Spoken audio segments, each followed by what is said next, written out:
All right, everybody, we're ready to call to order our meeting. Sorry it took us a little bit. Nice to see so many youngsters out there in the audience. So we're ready to call to order our joint meeting of the City Council, the successor agency to the Redevelopment Agency, our Public Finance Authority, the Public Utility Authority, Housing Authority, the Paris Joint Powers Authority, and the Paris Community Economic Development Corporation of the City of Paris. This Tuesday, August 25th, at 6:30 p.m. Oh, that was the wrong time. At 6:43 p.m.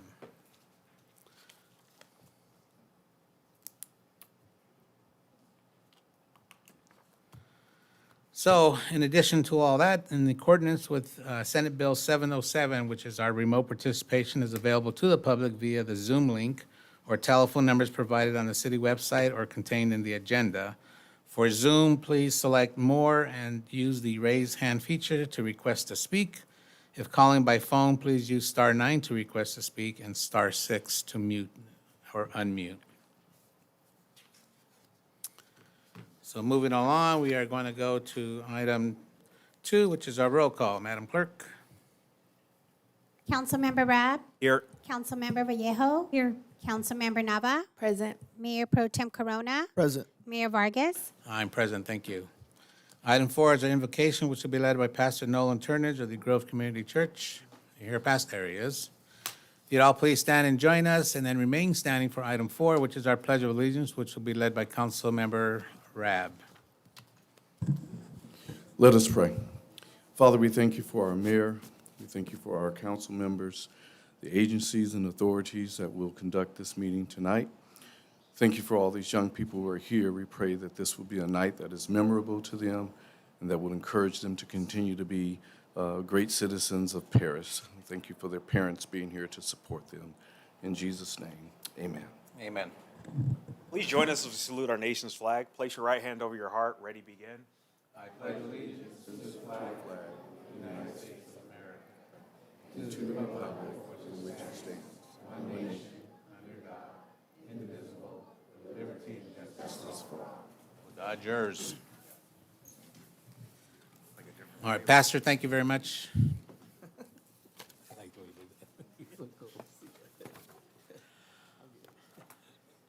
Okay, item 5 is a report on closed session items. Attorney Soltani. Thank you, Mr. Mayor. The council met in closed session pursuant to Government Code Section 54956.9D4 in 2 cases. No reportable action was taken. The council met pursuant to Government Code Section 54957B1 to conduct public employee evaluation, and no reportable action was taken. That concludes my report. Thank you. Item 6 is our presentation announcements. 6A and B has a lot of kids involved, so here's how we're going to do it. We're going to start with our junior master's gardeners. We'll have our staff person come up. They're going to give a presentation on it. Then we will go down. I'll call the names out. You will get your certificates behind me. We're going to form a big group for a big photo.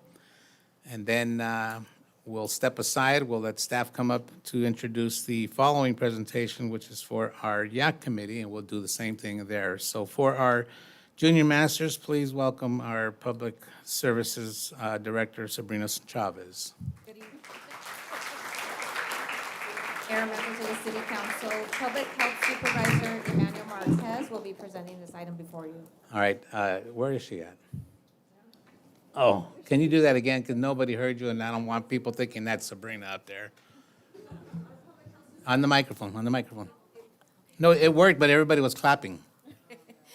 Our Public Health Supervisor Emmanuel Marquez will be presenting this item before you. Perfect. Welcome, Emmanuel. Thank you. Good evening, Honorable Mayor, members of the City Council, city staff. It is an honor to congratulate and recognize a group of young leaders who successfully dedicated 8 weeks in the Junior Master Gardener program. Throughout the 8 weeks, students were learning, growing, serving through hands-on experiences in the areas of urban farming, environmental sciences, sustainability, and environmental stewardship. As part of the service project, these students demonstrated their commitment to giving back by supporting the packing of the 1,700 backpacks for the Mayor's Alliance to end childhood hunger, the childhood hunger backpack event earlier this year. We would also like to recognize 5 returning certified students from last year's cohort And as certified youth leaders, they served as mentors, role models, and team leaders, helping guide this year's participants and contributing to the success of the program. Their leadership and dedication exemplifies the value of the Junior Master Gardener program. And with that, I'd like to invite Mason Marones, who is a Junior Master Gardener student, who will share his experience in the program.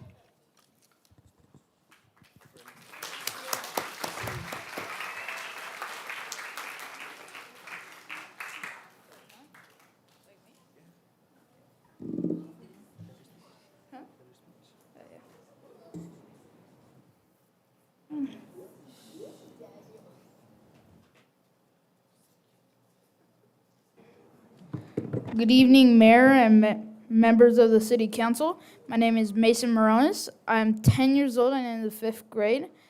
I'd like to tell you about my experience in the Junior Master Gardener program. I learned how to grow my own garden and to use natural pesticides to safely keep away pests. My favorite GMG activity was the field trip to the museum because I really liked the art and sculptures. One thing I enjoyed about the Junior Master Gardener program was harvesting the fresh fruit and vegetables. The most interesting thing I learned was how to take better care of the environment. Thank you, city staff, family, and everyone who cares about the Junior Master Gardener program. Thank you. Thank you.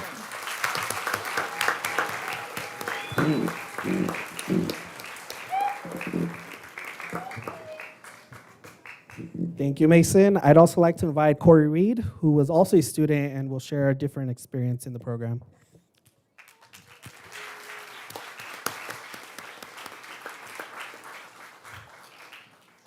Good evening, Mayor and members of the City Council. My name is Corey Reed. I am 11 years old, and I have just started the 6th grade at Reach Leadership STEAM Academy. Today, I would like to tell you about my experience here in the Junior Master Gardener program. The Junior Master Gardener program taught me how to grow plants, take care of the environment, and learn about nature, while also growing as a model citizen for the city of Paris. One thing I enjoy about the Junior Master Gardener program is planting flowers and vegetables, as well as watering plants, learning about insects, and harvesting. Through JMG, I have learned that plants need sunshine, water, healthy soil, and care to grow strong. My favorite JMG activity was the Pack a Smile backpack giveaway because we got to pack backpacks full of food for people in need while interacting with friends and meeting new people. Thank you to the staff, family, and everyone who supports the Junior Master Gardener program. Thank you for inviting me to this council meeting with you all today. I hope you have a good rest of your evening. Thank you for taking the time out of your day to be here for this big celebration.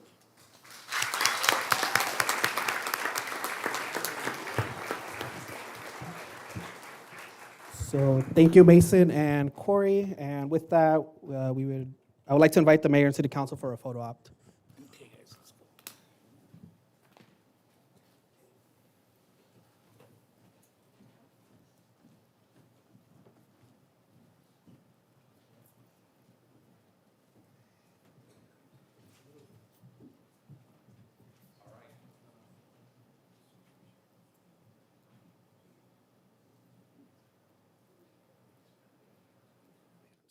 But I got to see one.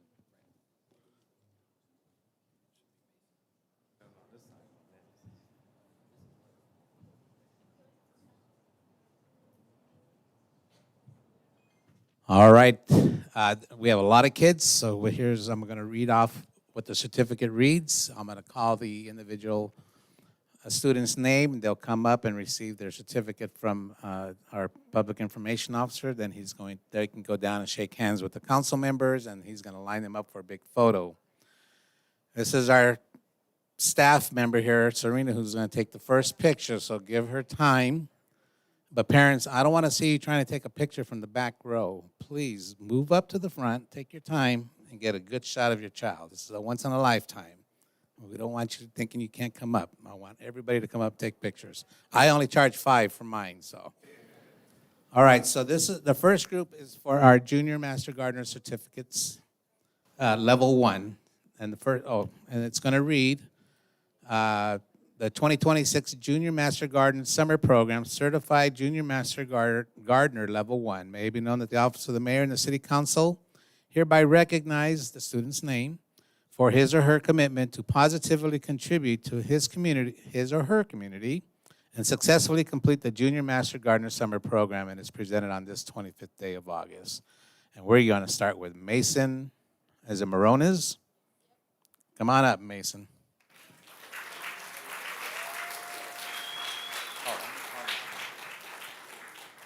All right, I didn't practice to look at the name, so if I kill a name, please don't. Corey Reed? Corey? How do you say it? Corey, I was right. Setlali Coronado? Zach Delgado? Come on up there. Zach, you here? Come on up, Zach. Boy, look at you, sharp. Daniel Edwards? Kyle Edwards, Evan Garcia, Gustavo Gutierrez, Mateo Gutierrez. Are you guys twins? All right. Sebastian Gutierrez. You're not triplets. Oh. Emily Mori. Michaela Mori. Mia Nuno. How are those hands feeling, huh? Mia Nuno. I called that one already. Hector Pelagio. Isabella Pelagio.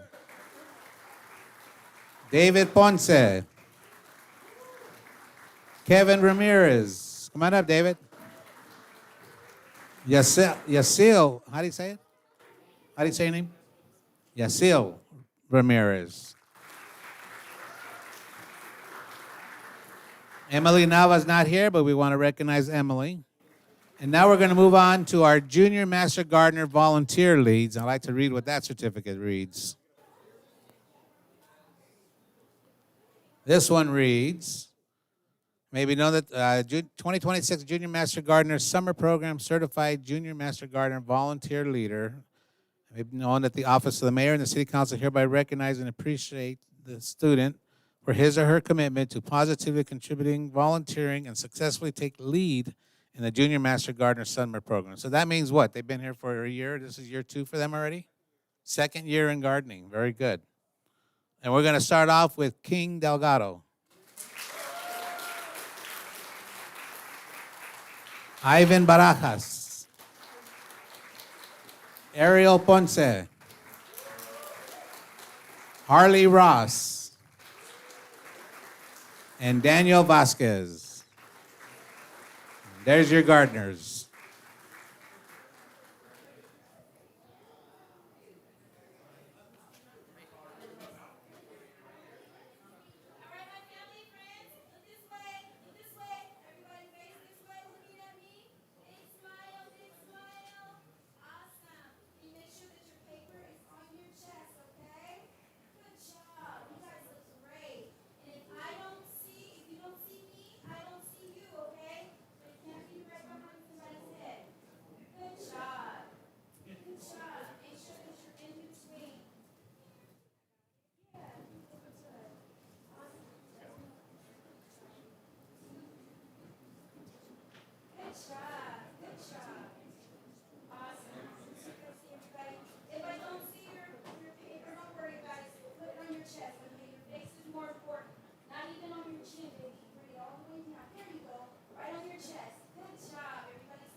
Okay, we're going to move on to item 6B, which is introduction of our 2026-2027 Youth Advisory Committee members, and this will be introduced by our Director of Parks and Community Services, Arsenio Ramirez. Thank you, Mayor and Council. I will turn it over to Mr. Liu Yang, Recreation Coordinator, to present.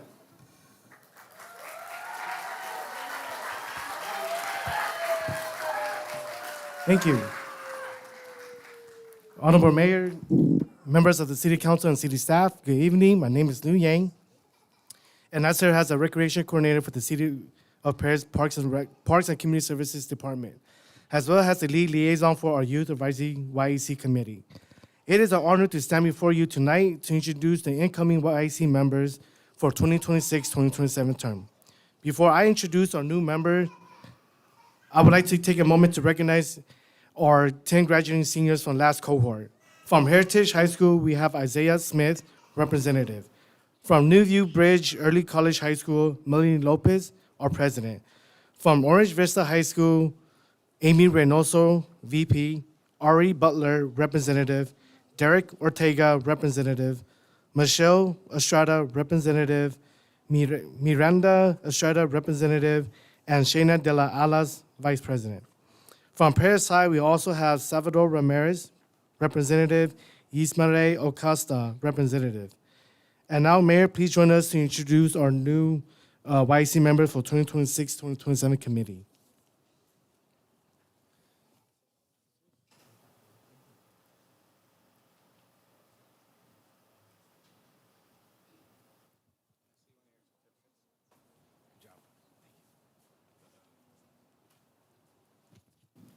Okay, so this certificate is going to read that our city clerk, Ms. Nancy Salazar,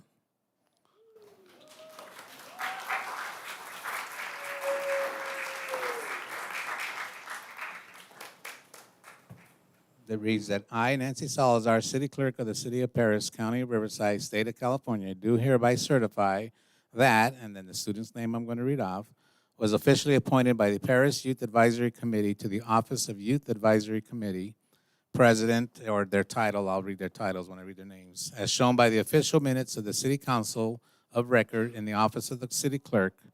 In witness thereof, she has affixed her hand and an official seal on this 25th day of August 2026.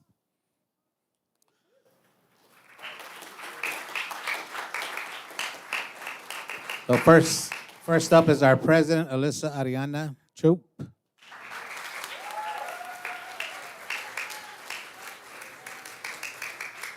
Vice President Alina Ibarra. Secretary Jacqueline Pintor.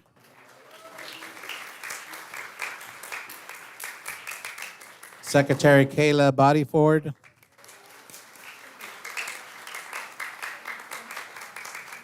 Treasurer Alexa Cortez. Historian Carla Valentina Guerrero.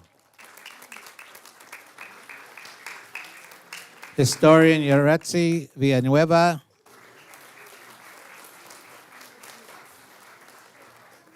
And the remaining names are going to be representatives of the Youth Advisory Committee, starting. Did I skip Miguel? Why are you sitting out by yourself? Our Vice President, Miguel Ramirez. Sorry about that, Miguel.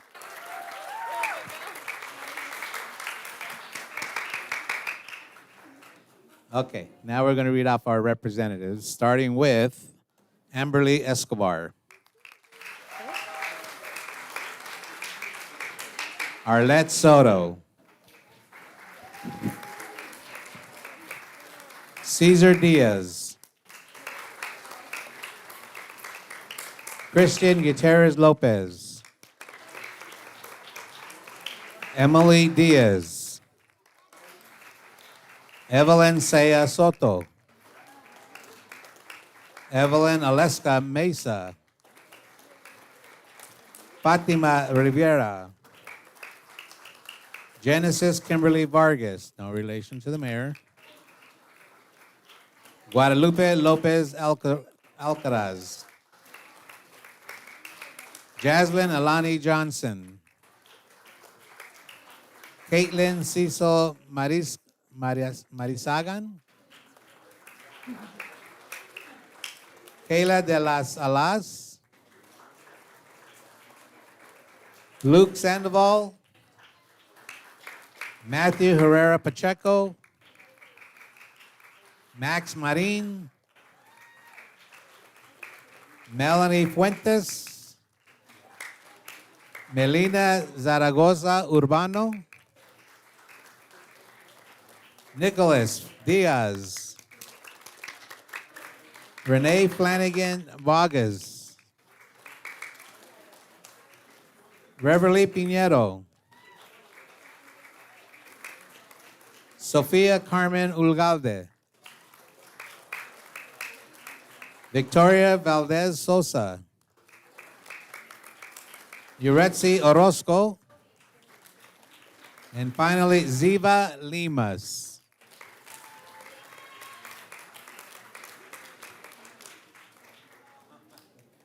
Let me tell you, folks, for those who don't know, when I became mayor in 2016, there were only 13 kids standing behind me on this program. We've now grown to 33. So this is a fantastic program.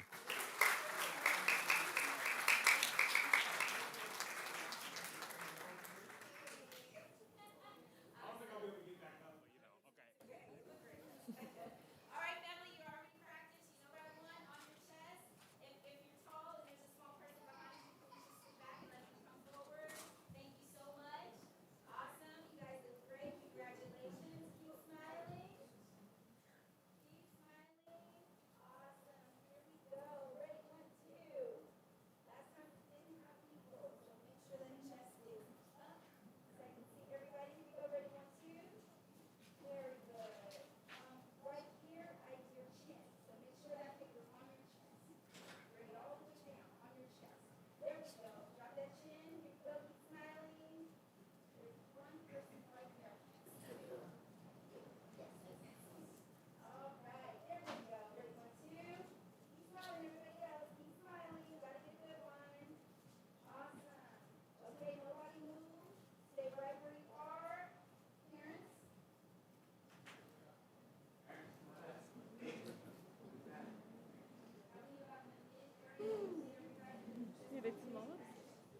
Yeah, I'm not twin.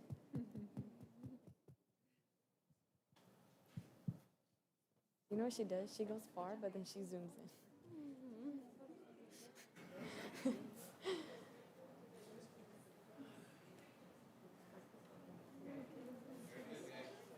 Mucho. Thank you.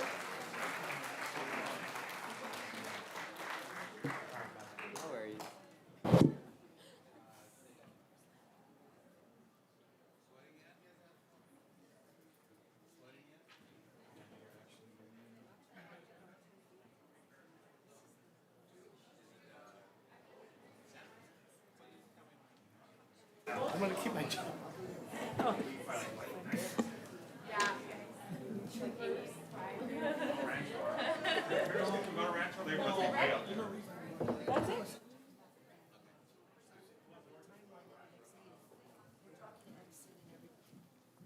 Fair enough.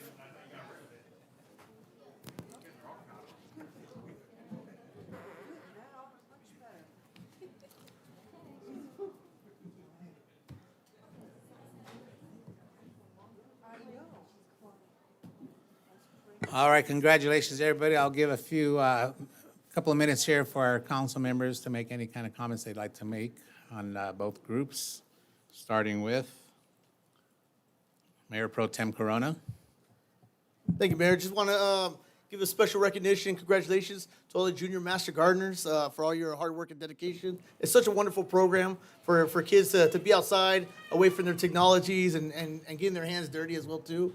Special thank you to all the parents that brought them there, and to staff for doing a great job. To the YAC students, big congratulations for the upcoming year. It's going to be a lot of work, but I know in the process you're going to learn a lot about leadership, about yourselves, about each other, working and collaborating with one another. And just special thank you again to the parents as well too. You know, it's such a great way to see the younger kids, and then you see some of the older kids, and I'm sure we're gonna get some of the junior master gardeners one day in the YAC as well too. So I'm looking forward to that. Thank you. Councilwoman Vallejo? Thank you, Mayor. I just want to say congratulations to everyone here for the junior master. Wait, what? The junior master gardeners. It's such a great program because you really learn how to see something grow and all the patience it really goes into it. And I love that there's a lot of students here that are very interested in it. So thank you all so much for doing this, completing it.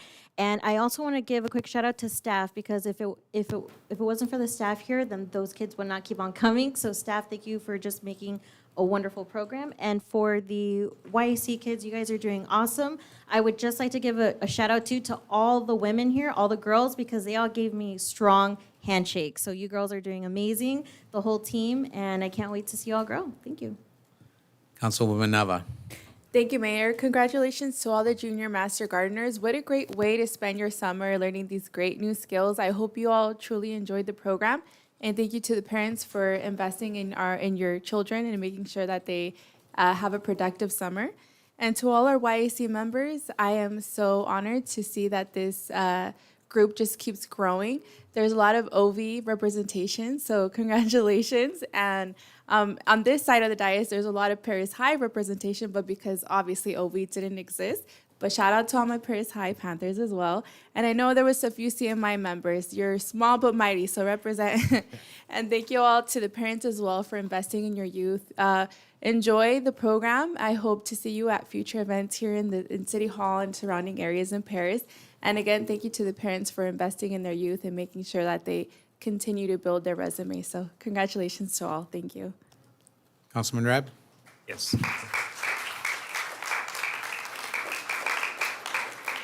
To echo my colleagues, want to congratulate all the participants in the Junior Master Gardener program. It's amazing to see all the kids that are learning how to grow things and crops. And special shout out to all the kids who returned, and shout out to all the parents, and congratulations for helping guide your kids to this program. Also would like to congratulate all the new participants in the YAC program. Each and every year it continues to grow. I believe Mayor Vargas said there was about 13 a decade ago. Now we're over 40, and it's good to see it grow. It's good to see the OV representation, and along with the Paris High representation as well. So look forward to seeing you at the various events over the year, and just refreshing to see the kids go through the Junior Master Gardener, go up through the YAC, and then go off to college and graduate, and sometimes come back and are teachers and things like that. So it's amazing, and want to once again congratulate you on your selection.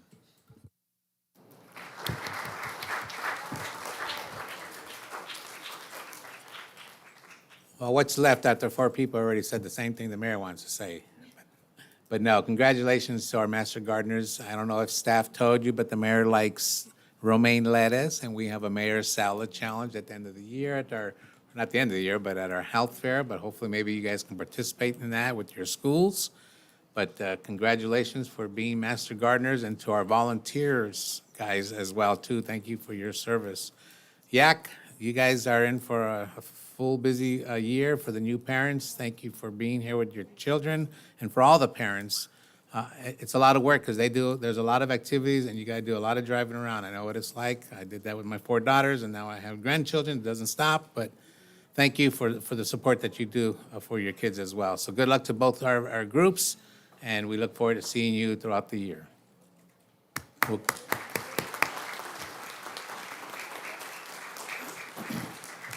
We'll give a couple of minutes, so if those who want to get up and leave, it's fine.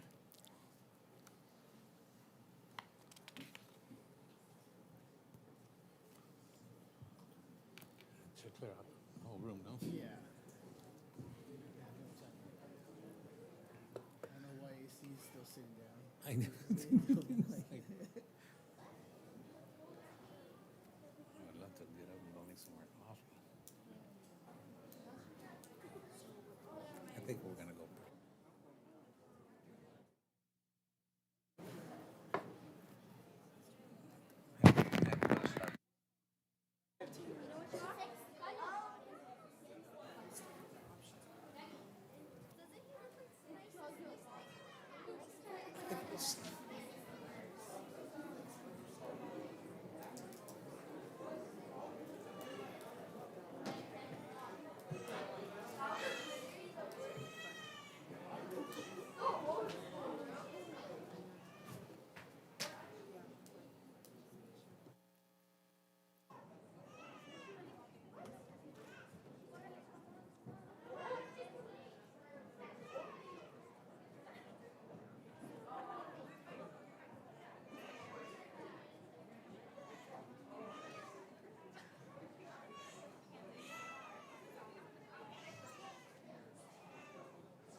All right, we're ready to move on to our next presentation. Item 6C is presentation by CityNet, which is our homelessness update. Thank you, Mr. Mayor. This item will be presented by Gabriel Montevirgen, who is the regional program supervisor for our CityNet team. Just a little bit of background on our CityNet team. They have been working with our staff since 2022, and they provide services such as outreach services, case management, client services, and housing navigation. So I'll toss it over to Gabby. Thank you. Thank you so much for the introduction. And thank you so much, Mayor, city staff, and City Council for inviting us for the opportunity to speak today. So, as we know, the Paris Outreach Engagement Team is still 7 a.m. to 3:30 p.m. so far, Monday through Friday. We have 4 case managers, whom I'm sure many of you have already met, Richard, Brooke, Jessica, and Alex, who I wish was here today, but they just finished their workday. And as far as for phone referrals, our outreach line is still active on the number here as well. We have a dispatcher who calls the same day, and their hours are from 8 a.m. to 5 p.m., so they can get those after-hour calls. And if it is received over after hours or weekends, it is returned the next business day, and our case managers will call them. And of course, we have the Homeless Service Division with their number as well. We've received many referrals where they're able to do like a short intake and send it out to our team.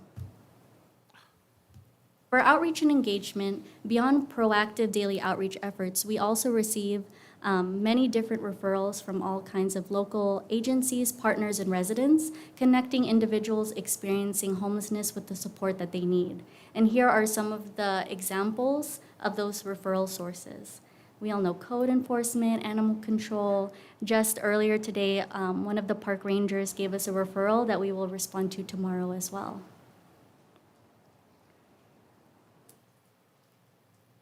Our contract for Paris was from July 1st, 2024 to June 30th, 2026. And I just wanted to recap how CityNet has been able to help the community these past 2 years. With this breakdown, we had 593 clients enrolled, and out of those clients, we had 353 positive exits. So that includes families, individuals, couples. And the breakdown of those positive exits is 27 to shelter, 126 to temporary housing, such as transitional housing or shelter beds, and 200 exits to permanent housing, so maybe their own unit or permanent supportive housing. Out of those 2,542 client interactions, that's every time that we meet with a client, interact with them, every phone call that we do with them, and every referral that we contact are those client interactions. I did want to highlight some of the successes that the team had chosen for me to speak on. So I just wanted to make sure that their stories are also told. So that way we can connect these positive numbers to actual stories of people in the community. So the first one is, since 2025, TS was engaged with services on and off, following an exit from recuperative care in 2026. For those who do not know, recuperative care is usually like a facility where people can recuperate from after surgery if they're experiencing homelessness, and then afterwards they tend to be exited or triaged into something else. So the outreach team had maintained consistent case management and support in helping TS navigate the housing process when he was exited after recuperative care, until he was able to secure a permanent supportive housing unit where he will be able to remain housed and seek the supportive services that he will need. The next one is near and dear to our heart. MH is a parent of 3 children who engaged with outreach services since 2025. After more than a year of ongoing case management services, housing navigation, and support, MH and her children were successfully housed in April 26, achieving long-term housing stability. CityNet continues to go to community outreach and partnership events. We have always participated in the Day of Caring since our contract has been here, And we always go to the Paris Community Health Fair to connect with residents seeking health services. And we provide outreach and resources through probation department's drop-in events. The next one is actually tomorrow at the DPSS office. And we also supported the community-wide point-in-time pit counts and conducted regular outreach, encampment outreach and engagement efforts, as in like encampment drop-ins, which I will also discuss. So for this year, for the annual point-in-time count, it provides a snapshot. So just in that time and space, the amount of people who are homeless in the community. This helps guide funding, resources, and services, and is an integral part to homeless services. Historically, in even-numbered years, the pit count has been led by the City of Paris, and in odd-numbered years, the pit count was conducted by Riverside County. For 2026 pit count, it was conducted in January 26th of this year, and CityNet was able to partner with the city for the annual pit count. The efforts had brought together multiple community partners, such as the Quality of Life team, and looking forward to 2027, we're looking forward to joining the Riverside counties. Just a little bit of information and just really trying to understand the numbers of this snapshot. The results from 2026 was 56 individuals. Of those 45 individuals, we were able to survey and have them answer some of our questions. 11 of them were observations due to maybe inability to answer our surveys. The geolocations were determined hotspots such as north of Nuevo, South Nuevo, North Ellis, South Ellis, and after hotspots were surveyed, efforts were directed throughout the city until the pit count ended. As far as for interpreting these results, 56 individuals were identified, 23 were with pets, which is a very large number, and 33 without pets. 35 were open to services, and 21 were not yet engaged, as in they were not interested in services at the time. I did want to include the current caseload as of right now, as of today. There are 41 active CityNet clients, 9 of them which are families. So some of them have multiple children or a partner, so that 41 is not all adults. And also too, 36 of those individuals from the pit count were chronically homeless, as in they have experienced homelessness for more than a year. As far as for our encampment drop-ins, this one was to partner with the Quality of Life team to increase access to services.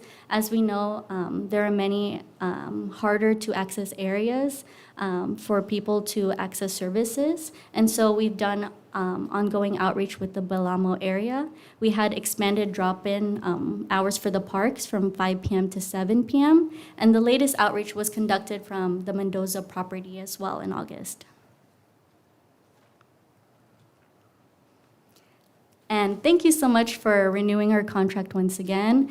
This one is going to be the July impact report for just last month, and I'm going to speak on some August highlights as well. For July itself, we still had 67 clients enrolled with 14 positive exits.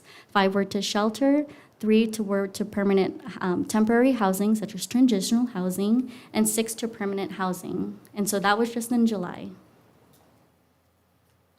As of August, I'm so happy to share a couple of our successes. We had a couple housed, 2 adults that were referred to Mental Health Paris Urgent Care. They secured a studio apartment with case management support, and as of August 14th, they have now exited to their own unit. And as far as for a family stabilized, we had a mother of 3 young children. I believe the youngest to be a couple months old. They were facing eviction, and since being connected to the team, we were able to have them placed in transitional housing through Project Touch, so that way they can secure permanent housing down the line. We also had an individual housed. The team was doing outreach on Nuevo Road, and they encountered a client who did have income, but it was fixed, and so it was a barrier for him. And so after connecting with the team, they found him an affordable unit, and now he is able to afford his own unit with sustained housing. For future efforts, We have partnered with the Homeless Services Division to provide critical data and field insights, so that way we can help with the application process. And we have helped the division apply for HAP, PLHA, and the IRF contract with a focus on the Balamo area. And what this could potentially impact is an expansion of the outreach team and case management capacity, because we are only running on a team of 4, Monday through Friday, and even increased access to rapid rehousing, permanent housing, rental assistance, and family reunification efforts. There's so much potential good that this can come out once we are awarded, because I know we will. So thank you so much for your time, and if you have any questions, myself or my supervisor, our director, is able to answer them as well. Thank you so much. Council, anybody have any questions? Mayor Pro Tem? Thank you, Mayor. I do appreciate the presentation for showing it to the public. I know I was there at the last homeless at the homeless outreach committee meeting. You know what, I'm like today I'm thinking about those very hard to get help, right? Those that aren't seeking help and are very difficult, but they pose a danger to themselves and to the public, right? And I'm speaking about one individual. I was driving, the person just walks across a busy road, doesn't stop, doesn't press the button, and everything has to stop, and I'm stuck here in the intersection, and cars are having to, with the lights turning red, and all of a sudden I'm still in the intersection. How do we reach those people, and what are the next steps if you go out there and say, hey, we want to find you help? What's the next steps that we could do? So part of the next steps is, of course, with street outreach, and my experience as being a past case manager, is that, of course, it doesn't take 1 time, 2 times. Sometimes we meet clients and speak to them almost every day, and sometimes, from my experience, even a year or more. And so we've been able to build different partnerships with RUHS, especially now that we've connected with their crisis team. And so now when we have observed that this client may not be able to take care of themselves, now we can connect them with the crisis team to make sure that they have those services. And so I think it's just a continued effort. It's a concerted effort with everyone included. So it's not just going to be CityNet that's the answer to this case, but all of the entities that can partner together. It's a multidisciplinary team would be the answer. Okay, thank you. And then like I see people, and oftentimes they're asked for money, whether they're homeless or not. I want to give them money, but why would you advise against that? So Let the public know. just for the public to know is that obviously when it comes to monetary goods, it can be good for just that one period of time. It could just be for their meal for 1 day, or maybe their soda for 1 day. I won't speak about other, illicit things, but whatever About they drugs and alcohol, right? whatever they Okay. do with that money is just for that one time. It's just for one period. Instead, there are different solutions, like long-term solutions that can help support them, which is that's why we apply to grants and support applications to grants, because we want long-term solutions as far as for that. So temporary versus permanent. Okay, thank you. I just had 2 Elizabeth. quick questions. One, I noticed that on the data, you said that a lot of individuals had animals. Yes. Do you guys also offer them to be spayed and neutered and have their shots, like those animals? Yes, of course. Our case managers do want to encourage clients to take the proper steps to take care of their pets, because they're family members to them. And so part of the quality of life team is animal control. And so we are also in direct contact with animal control all the time. And I do know that the team has helped several of their clients get connected and get affordable or free shots or spays. Perfect, thank you. Can we go back to the very first slide? Oops. Sorry. This one? All right, so one of my concerns is the hours of just Monday through Friday.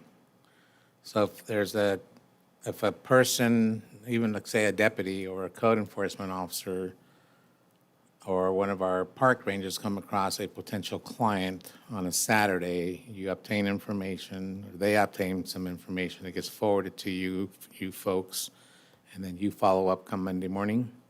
Yes, we do. Martin Joseph, I'm Director of Programs with CityNet. We had a conversation before, too. I believe that there is a want and a need in the city for weekend support. That is something. I'm trying to get there. Okay. One question at a time. Okay, So what I okay. said was true. Yes, it Okay, is. yeah, we met, and I have a big, strong will to have something happen, because something might be able to wait till Monday morning. Right. But I want our deputies or our code, my understanding after we met, a voucher is not just given. You have to have what did you call it, a transition, an exit plan? Yes. So these are the questions and concerns I have. Who's the chair for task force? You. So, Madam Chair of your task force, if you get with staff and put on the agenda, we need to have staff or the team members that are involved with our homelessness have the ability to issue out a voucher right then and there if it meets certain requirements. I just don't want to throw freebies out there, but if we got to get someone in there for some for just shelter just for the week until you can get to them on Monday, I would really like to see that. That's really providing some better service. I just can't see waiting two days, or if it starts Friday night, they got to wait till Monday morning. That's too long of a period. And we agree. The thing that we would need, though, is a request in writing. Well, it's going to happen. Exactly. So it's not only that, we may have to have an adjustment in the budget. I don't know, but the talk has to start at the task force. So And we did allocate additional funding. It was requested for these hotel vouchers. Good. Because it has proven to be a highly successful method. So definitely, I'm sure we'll be on the right path. Right. And Mayor, I can tell you after our last conversation, I've already talked to people in my agency, and we are all on board with making this happen. Good. You want to say something? Yeah. So, but to clarify, it's not just CityNet interacting with the homeless; it's also our sheriffs. I and said our code sheriff's enforcement. department, our Yeah. code So enforcement. they all have access Yeah. to giving out vouchers. Yeah. Well, they don't now. Not now, They can't but we just will. do one, and Right. the issue is they just can't give it to one on the spot. And I'm requesting, and I said, the sheriffs, CityNet, code enforcement, park rangers, or even a staff member that's part of our homelessness team, and, So anyway, so the next question, let's go to the pit count slide.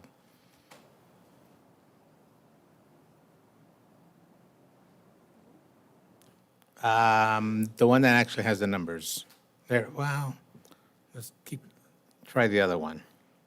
It was all in blue. Sorry about that. I mentioned, staff, who, did you guys prepare this slideshow? Yes. Wow. I've always made recommendations in the future for different committees that sit on the number of the pages, so we can document what number. There's the one that you broke it down with all the amount of times you met with a client. It gave a breakdown all those numbers. That's the page I want to see. Gabby, I believe there's 2 or 3 before the page that we're on. If you can just go back a few of them.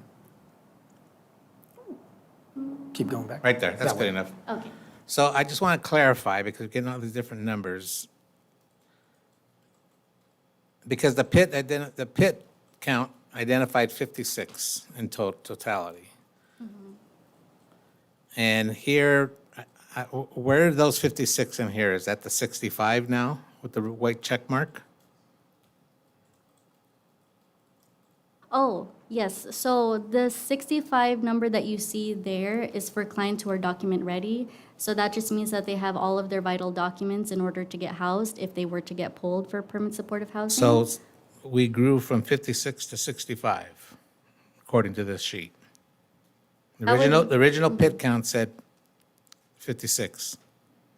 So for those who were surveyed and were just viewed, they're technically part of the 2,542 client interactions when we see them face to face or even a phone But your call. 2,542 clients, those are not clients. Those are contacts, interactions with maybe 60 people. You've met them that many times.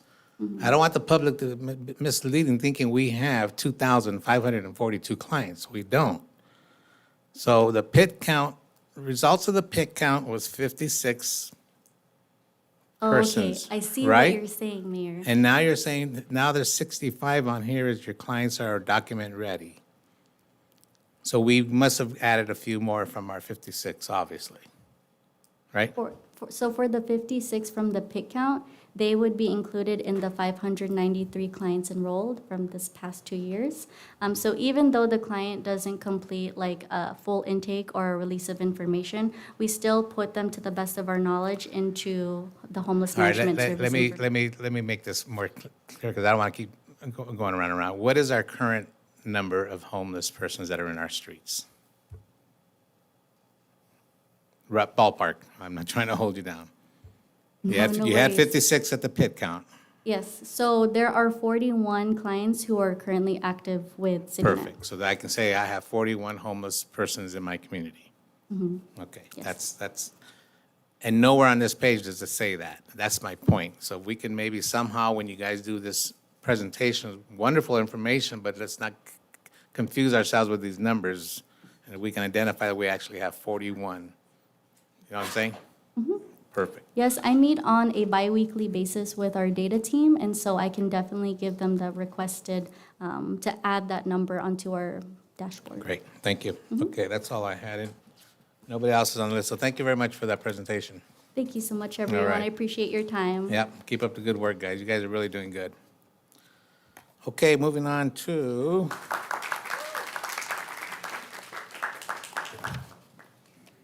item 8 is our public comment.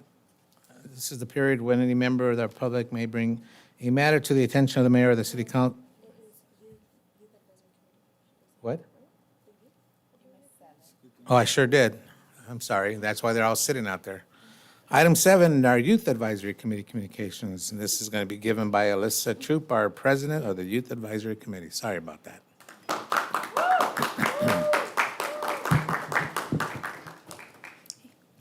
Good evening, Honorable Mayor, members of the City Council, and city staff.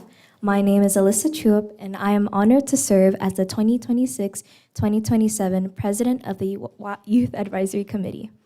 Tonight, I am pleased to share a few upcoming YAC events. Our next YAC meeting will be held on Tuesday, September 1st from 5:30 p.m.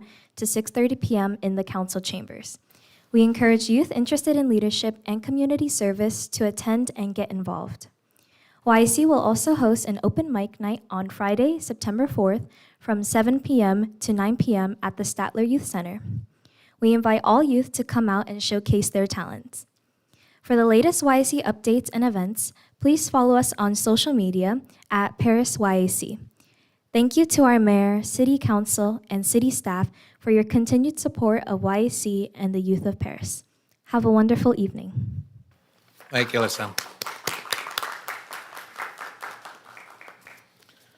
Okay, now moving on to 8, our public comment. This is the time when any member of the public may bring a matter to attention to the mayor or the city council that is within our jurisdiction and is not on our agenda this evening. Madam Clerk, do we have any requests to speak? Yes, sir. Ashley?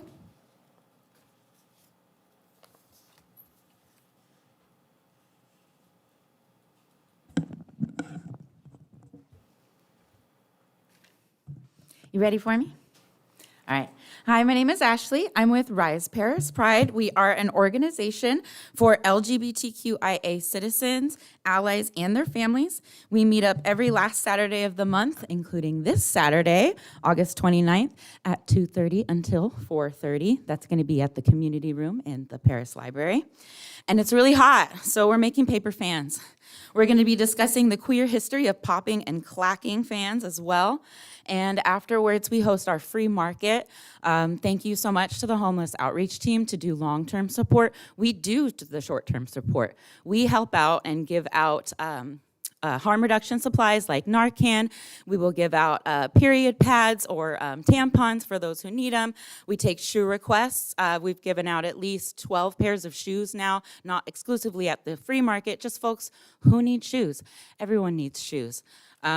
on that subject, I find it kind of appalling that we would that I was really offended, Malcolm, that you had said that homeless people are a danger to the public and themselves, because not all of them are. All people can be a danger to themselves. All people can be a danger to the public.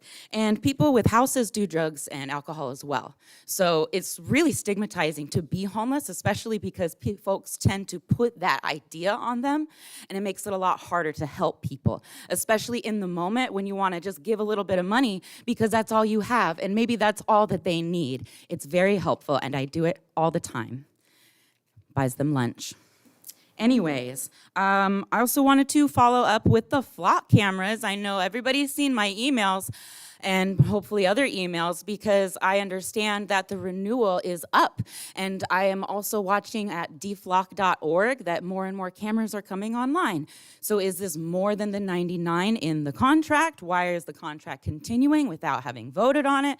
Maybe I just don't understand like how the city council works. I would just assume that if a contract terms limits coming up, that the item would automatically be added to an agenda or something like that. So why isn't that something that we are talking about? And I don't want to end things on such a crazy note. I had such a long day. In fact, I work 9 to 5. What a way to make a living. I'm barely getting by. It's all taking and it's no giving. Because they just use your mind and they never give you credit. And it's enough to let it drive you crazy if you let it. I want to say rest in peace to the Queen of Country and queer icon, Dolly Parton. Thank you so much. Thank you. That is all. Thank you. Yes, sir. We've got Franco Pacheco. Franco, check if you're on. You got 3 minutes, sir. Hello, thank you, Mayor. My name is Franco Pacheco, and thank you to Ashley for the rest in peace for Dolly Parton. It's very sad that we lost her today. And also, I agree with her. I think, Malcolm, you need to kind of take a step back and reflect, because sometimes if people want to give, they can give, and we shouldn't stigmatize the homeless. It's very good that you guys have a homeless program, and it seems like it's very successful, and I applaud the city for that. I wanted to bring to the attention of the city council the new gas station on Highway 74 at the end of Paris. There's going to be an accident there at some point, because the way the entrances and exits out of that Arco go by La Favorita Market, it's very dangerous. It's like a sharp turn into Indian Hills.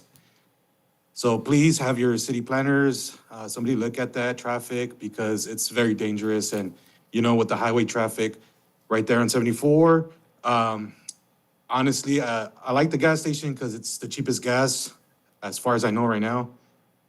But like the way the entrances and exits are out of that gas station, it's very concerning to me. Also, I wanted to thank Elizabeth Vallejo for coming out to our event and participating. It was very powerful to hear from council members, and when they participate with community organizations, we had a very excellent turnout. So I would like to thank her personally for that. And yeah, thank you. Have a great day. Thank you. Thank you. Carla Cervantes.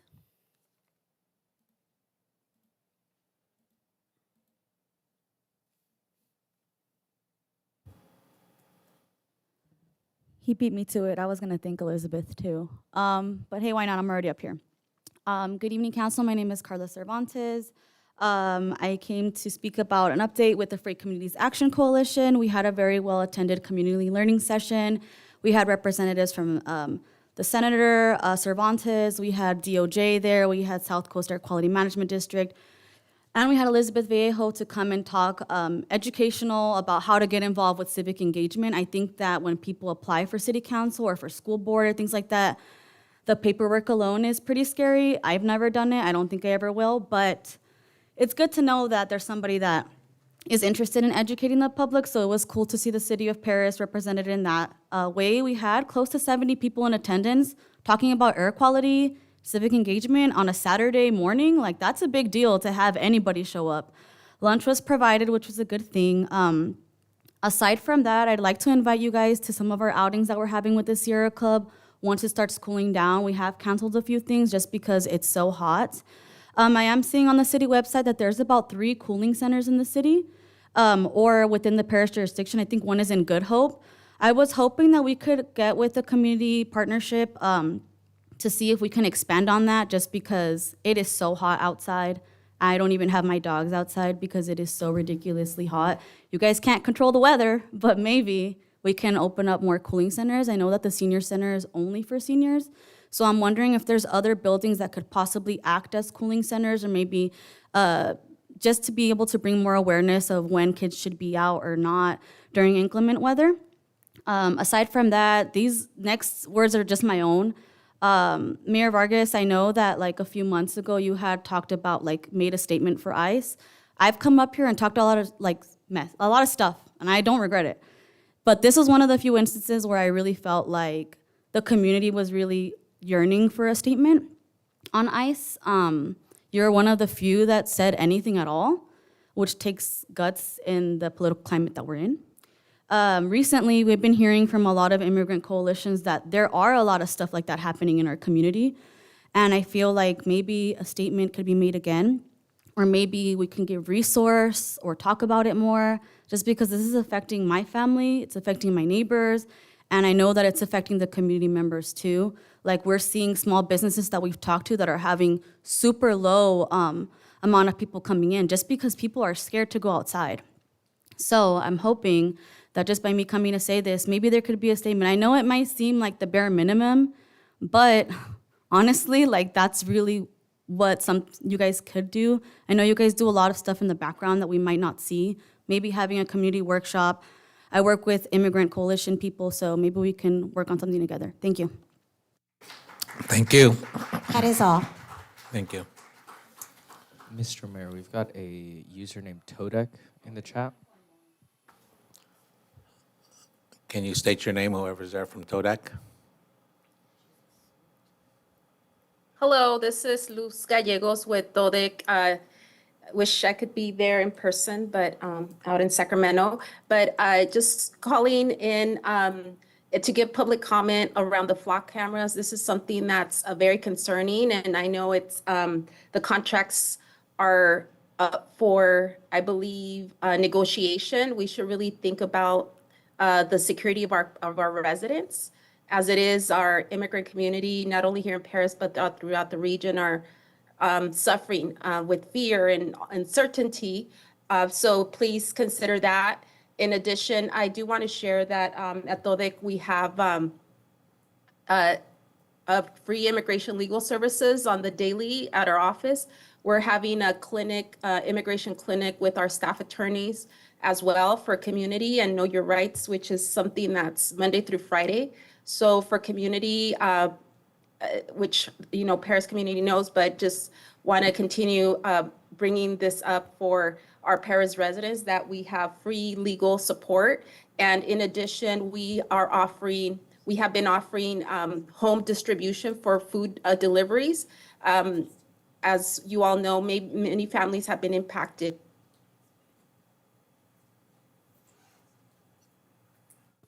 You done? She got disconnected. Yes, it looks like Anybody that. else? Yes, we've got a Juan Franco. Juan Franco, you got 3 minutes, sir. Hi, good evening, Mayor, City Council, and staff, and community members. Thank you for the opportunity to speak. I just wanted to highlight, you know, Mead Valley Fire going on right now, and hopefully residents there, our neighbors are doing well and have the resources needed. And I think for me, what it highlighted was more a little bit of a preemptive concern with at least the forecasted El Nino weather pattern that's to come this fall. I know the city of Paris has had somewhat of flooding issues, so whatever means that the city is utilizing to help folks, during that kind of season. Just like the fire season would be amazing to see come to fruition, so that folks in that possible scenario are well resourced for whatever their needs are. With that, I yield my time. Thank you for the opportunity. Thank you. That is All right, all. looks like that's it. Moving on to item 10, our consent calendar item. I believe our city manager would like to pull 10D, is it? Excuse me? I missed another one? Item 9, approval of minutes. 9A is considered to approve the minutes of the regular joint meeting held on July 28th, 2026 of the city council and all the other agencies as listed on our agenda.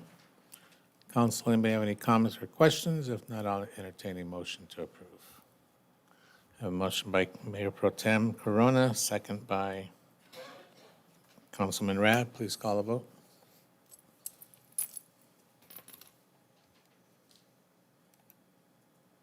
5-0, motion approved. Thank you. Now moving on to item 10, yes, item 10, our consent calendar item. Madam City Manager, you had something on 10D? Yes, thank you, Mayor. Staff is recommending to continue item 10D to the September 8th council meeting in order to come back with a comprehensive timeline on the opening of the street closure now that we have more of a, we've heard back from Edison, from the other utility companies, we can come back with a timeline. I have no objections. Anybody? Okay. Anybody else have anything they want to pull or separate vote discussion? Yes. Mayor For Pro Tem? item 10R, just for amendment.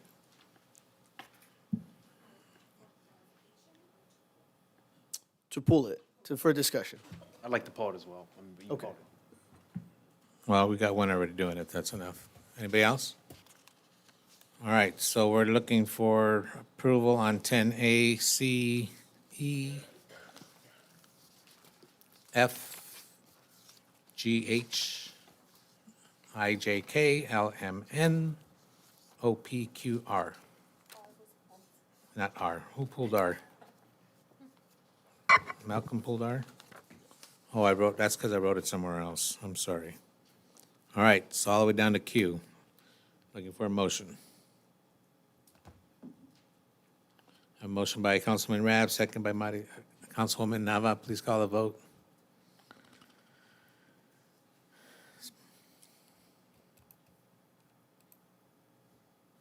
5-0, motion approved. Very good, thank you. All right, Councilman or Mayor Pro Tem, you're up first on R.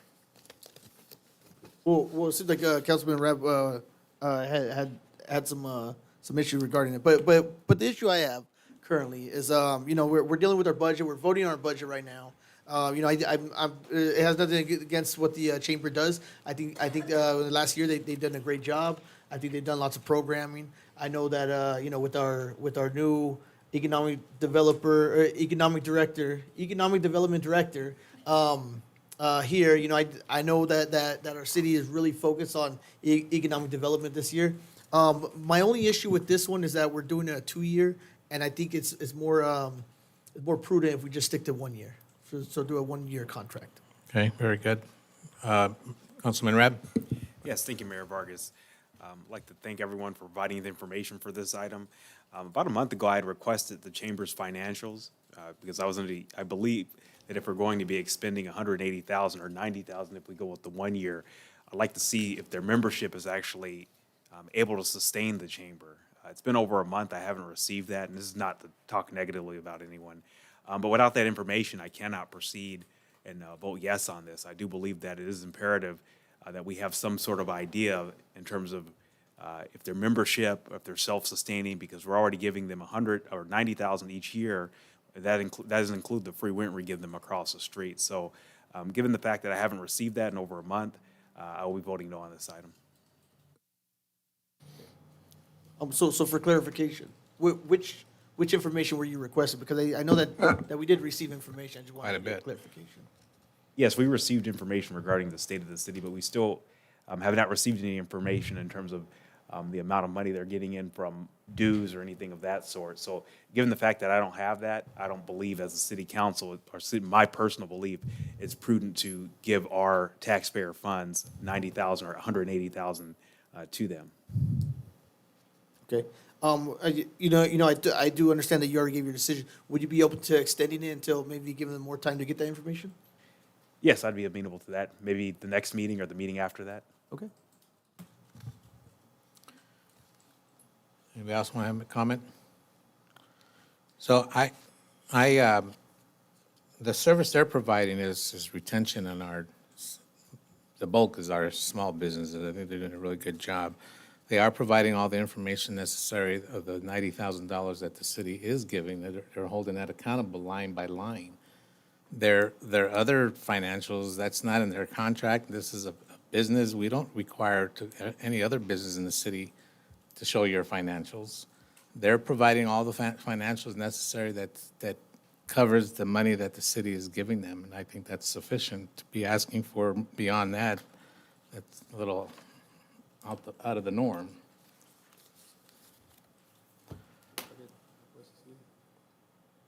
I don't think it's too much to ask for where exactly our taxpayer dollars are going to. I think that's important that we ask anybody. But whether it's your- that's the information you got. Yeah, but whether they could be sustainable and when that could happen, I think that's important to ask. It's not a hearing. Sorry. Yeah, so the information you were requesting, Councilmember, for clarification, because I'm just thinking about the stuff that we did receive. Yeah, we received a lot of information. I'm just wondering, in terms of their membership, retention, what sort of money they're bringing in. And what sparked that was we received the invoices, and I believe one of the invoices was for the Lunch with Friends. They were invoicing us $350 for that. And I just had questions as to, does it really cost $350 to, to have a reoccurring brown bag lunch? So I just wanted to see their expenditures, because we're already giving them free rent across the street, which is at least a $3,000 a year incentive. We're also giving them, there's some debatable topics in terms of our videographer. We're making the videos, providing the videos for the state of the city. And I've heard different things. Some people are saying, well, that's the city can draw back and not do the state of the city. So we're doing that. And then just in terms of our hours, we're sending staff to their events, which is on us. But I just think I just need some more clarification in terms of more transparency. And this is not to talk negative about them. I just cannot vote for this without that information.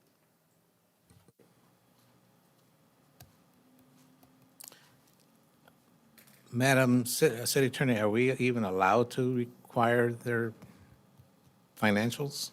You can require it, and it's up to them whether they want to share it or not. You have a public comment? All right, let's hear from the public comment. Jerry Sepulveda.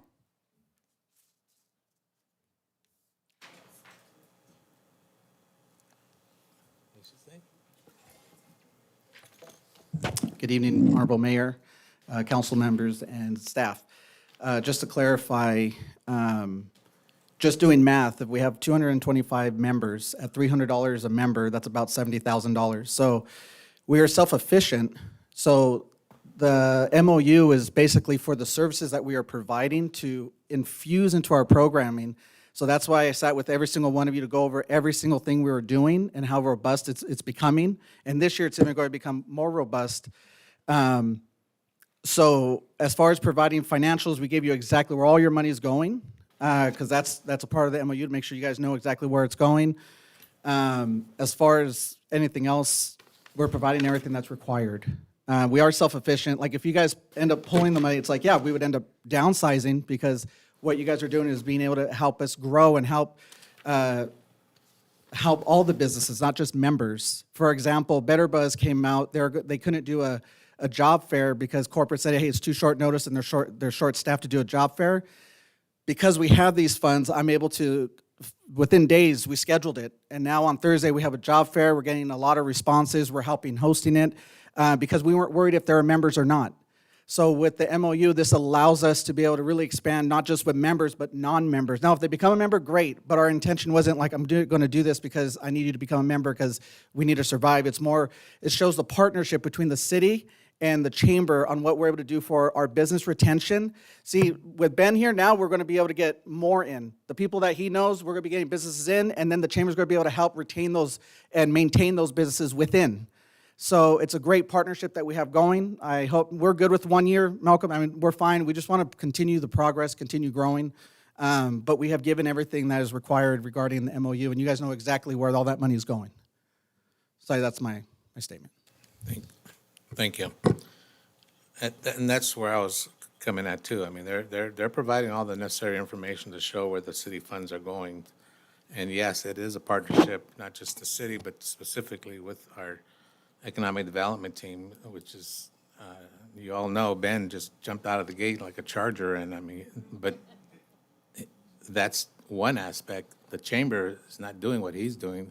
It's all about retention and educating our entrepreneurs, our local businesses, and face it, without our local businesses, we wouldn't be as successful as we are. Yes, we have big boxes that have been here for a long time, or the bigger guys doing things, but it's not just them. We survive on all our little local businesses. And that's the retention part where our chamber comes and works and educate. And they even are doing Avisando. Those are programs in the Spanish community, helping all our Spanish folks who don't speak English, work out with their businesses. So, anybody else? I am actually very happy for the chamber. They've been doing very well. Even since last year, they've been providing a lot of services, and given with all the conversations that we're having right now, I'm happy with just doing a year contract to move forward, because they've been beneficial to all of our businesses. Okay. I'm looking for a motion. I motion to have this be a year contract To approve it for 1 year. for 1 year.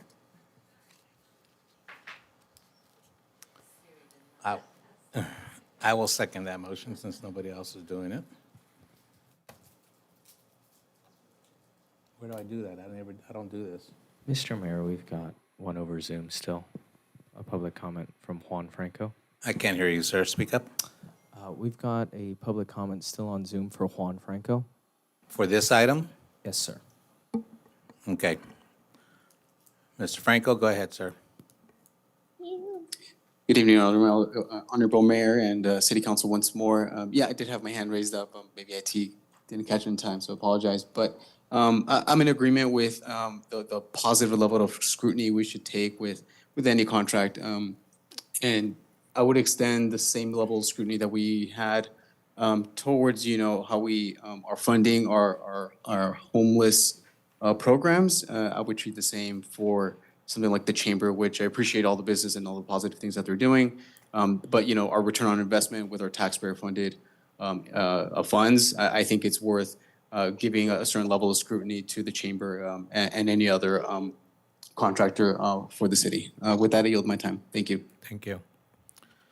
All right, so we have a motion and a second. Well, I'm sorry, Mayor. For a question for our city attorney, if this motion were to fail, then could we propose a subsequent motion right after?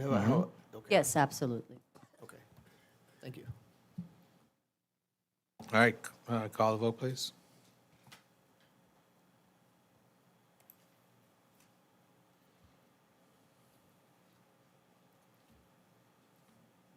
Vallejo Vargas, yes. Rab Nava Corona, no. Okay, I would like to propose a subsequent motion that we bring this item back, and hopefully that allows them more time to communicate between our city and the chamber to get whatever information to make it more transparent for our council to make an informed decision. So we could bring that back to the next meeting. Sorry, before I proceed, is that something that the chamber would be amenable to? Because I didn't hear confirmation from the speaker. So no, we provided everything that was required, and I don't know if this is common practice with all your other services that you're contracted with, to check their financials. So as far as our budget, like I said, we're self-efficient if that's your concern. If you take away the money, we've been around for 113 years, so we'll continue on. It just won't be as robust, or obviously you wouldn't want to continue the partnership, which is totally up to you guys. We're here to be a partner with you guys. So everything we provided was exactly what was required. So there's no reason, we are self-efficient. If you take it away, we're just going to pivot and do what we have to do to just continue on.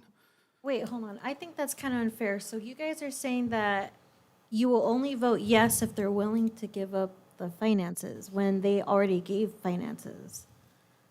That doesn't make sense. That seems pretty unfair. I mean, I don't think they're hiding anything either. Like, they are with us throughout the whole time. They go to every business. I just don't see why it has to go that deep. I don't understand what the financials have to do with the services we're providing. You're contracting us for services. So if we're not delivering those services, then let me know. Then we could discuss more further from there. But as far as our financials, what does that have to do with the services that we're providing? I don't know if you guys do that with the construction companies that bid, and then you have to, hey, give me your budget before they do the streets. I don't know your process. So that's why what are we being asked for something differently than all your other services that you guys contract with?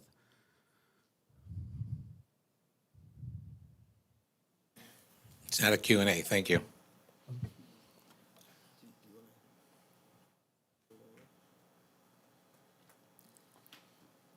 All right, so Okay, let's go so- back. You were doing a second motion. Yeah, well, just for clarification, I was ready to move forward for a year, but I did have a council member that had a good point. I mean, they felt like they weren't provided with all the necessary information to make a necessary decision, an informed decision. I felt like I know we've done that before for other people that needed more time, right? And if But you're asking for Hold on, man, information. hold on. You're No. You're Wait, no, asking hold on, for, man. Is hold my on, turn you're to asking speak? for information. You didn't ask to speak, so I'm gonna Okay, talk go now. ahead and request that then. You're asking for someone to provide financials outside of the money that they're being given by the city. Who's asking that? That your colleague over here. Okay, Councilman And- Rapp. Yes. Councilman Rapp, that's his name. Your question, Okay. you're asking for financials outside of what Can we is, start? I'm sorry, this is unprofessional. let me finish. Let me just finish the one statement. You are asking for financials that are not city taxpayers' monies. Okay. They're covering that. They provided all the information you requested. And you were willing to go with 1 year, but because one person wants something outside of that, we're going to Well, stop everything? No, I think the purpose of having a discussion with all five of us here is that sometimes some council members could bring up a point that changes the perspective on things. I would like to have everybody be before this. I think the chamber, me personally, I think the chamber has been doing a great job. But Councilman Rabb has brought up a good point that he felt like there was some information that was requested that wasn't provided. And this is an entity that receives taxpayer funds, so we should be holding them to a certain standard. And they are providing you information of the funds that you're giving them. That's what I don't understand. I can't understand what you're asking for.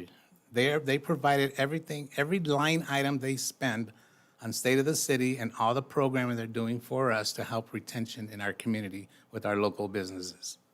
That's all they're required to do. So I guess to speed this up, if we could just maybe have more time. It seems like some people need more time. I'm not saying let's deny it, but I'm just saying we should give them more time to the next meeting, and so that I think they you can just heard the communicate. president say they've provided all the information that they're going to Okay, give. Well, I mean, this is probably a conversation that we could have later on then. So I'm motioning that we have more, bring it back to the next meeting. Looking for a second. I'll second that. Call the vote.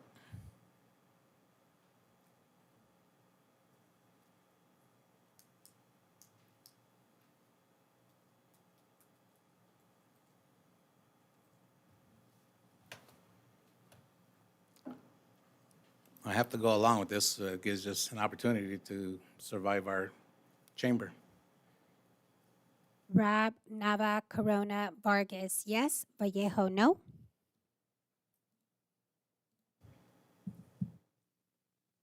Okay. Next up is item 11, public hearings. We have none. All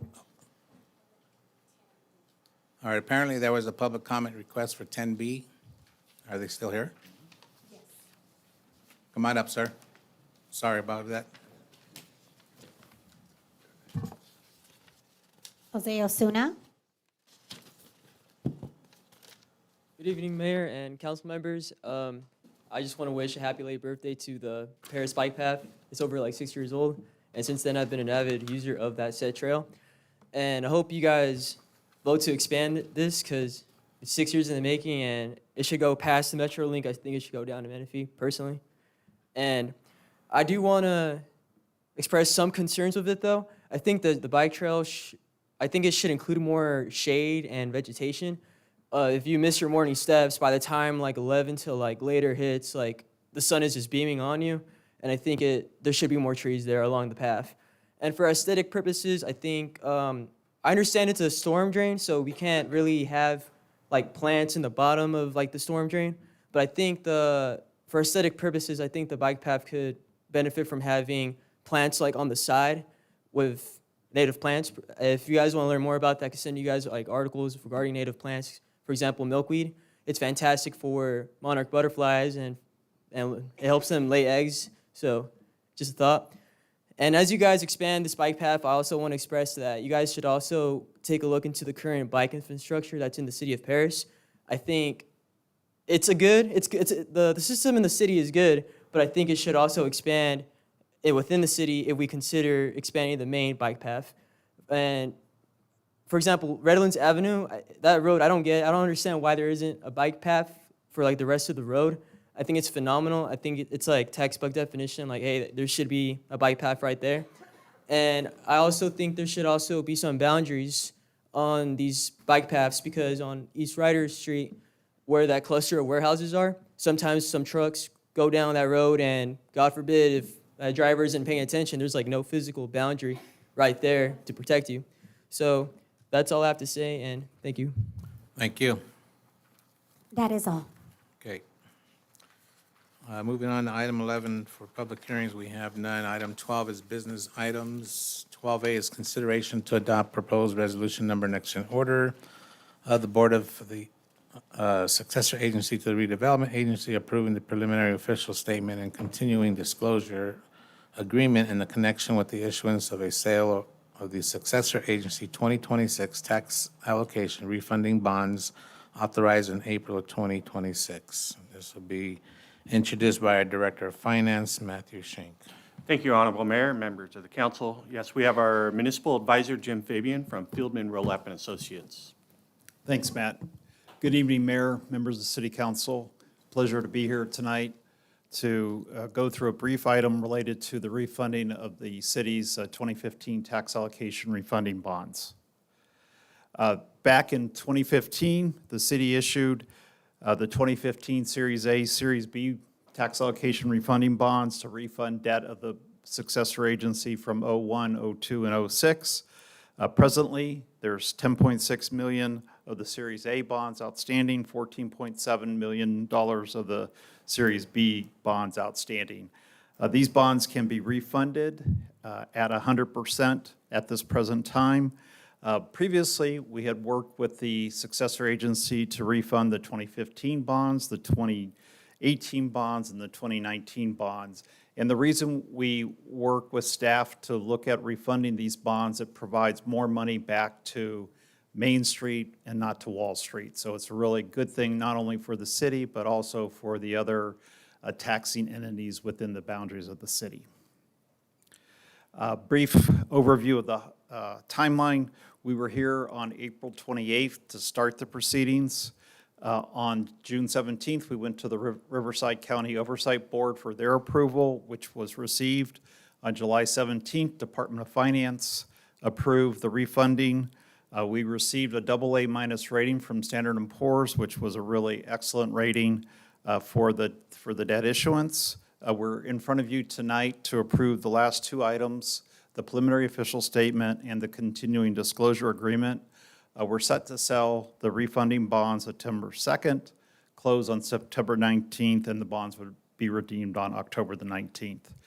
Tonight, in front of you in your packet, you have a resolution of the successor agency approving the preliminary official statement and the continuing disclosure agreement.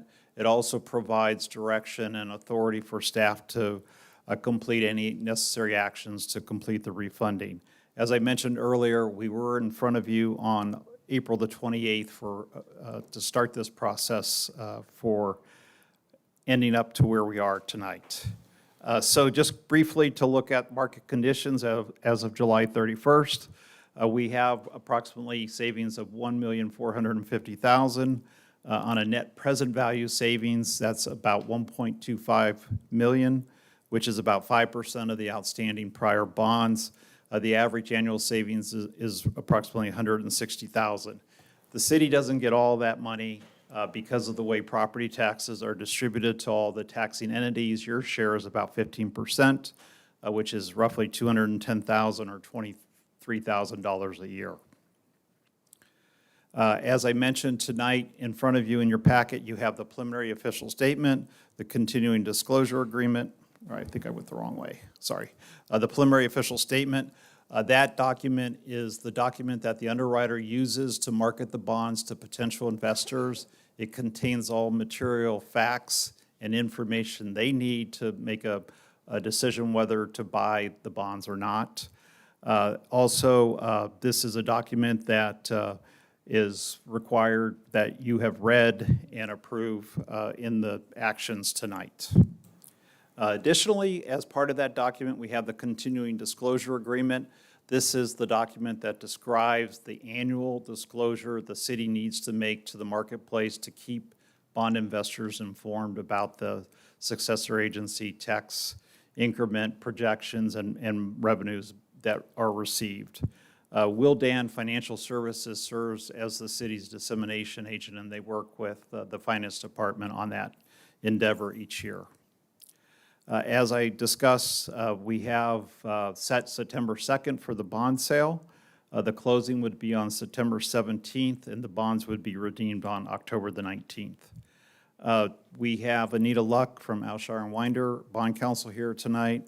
Once again, Jim Fabian of Fieldman Rolap, your municipal advisor. Rick Brandis of Oppenheimer and Company is here as well. Mike Mejia of Ramirez and Company is the co-underwriter on this transaction. Happy to answer any questions that you have regarding the proposed refunding. Councilman, do you have any questions, comments? Madam Clerk, do you have any requests to speak? No, sir. You're off the hook, Jim. Thank you. Thank you. All right, looking for a motion, public, you said no on public comment, right? Looking for a motion on, IT? We're good? Yes, sir. All right, looking for a motion on the resolution. Have a motion by Councilwoman Nava, second by Councilman Rab. Please call the vote. 5-0, motion approved. Thank you. 12B, consideration to approve the fiscal year 2026-27 beginning of the year budget amendments introduced by our Director of Finance, Matthew Shank.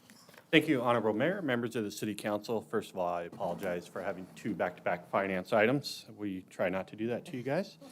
Yes, today we are presenting fiscal year 26-27 amendments. We just started the second year of our biannual budget. That two-year budget was passed July 1st, 2026. The second year of the budget typically becomes more volatile. There will be more adjustments just because a year is a long way apart. When we passed that budget, it was, we had an original revenue of $89.9 million. We had expenses at $89.8 million with a one-year surplus of just $85,000. Since then, as you know, we've had the passage of Measure B in June. That money actually kicks in October.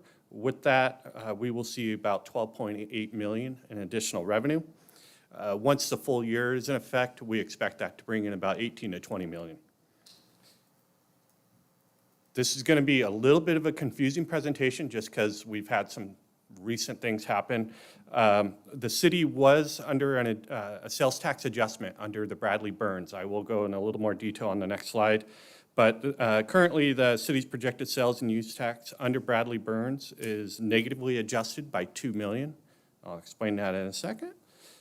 And obviously, both the finance department and city manager met with all departments. I first of all got to give kudos to all of them for having to come in and take their time with me outside of their regular activities to compile this. So it really is all departments citywide, not just finance.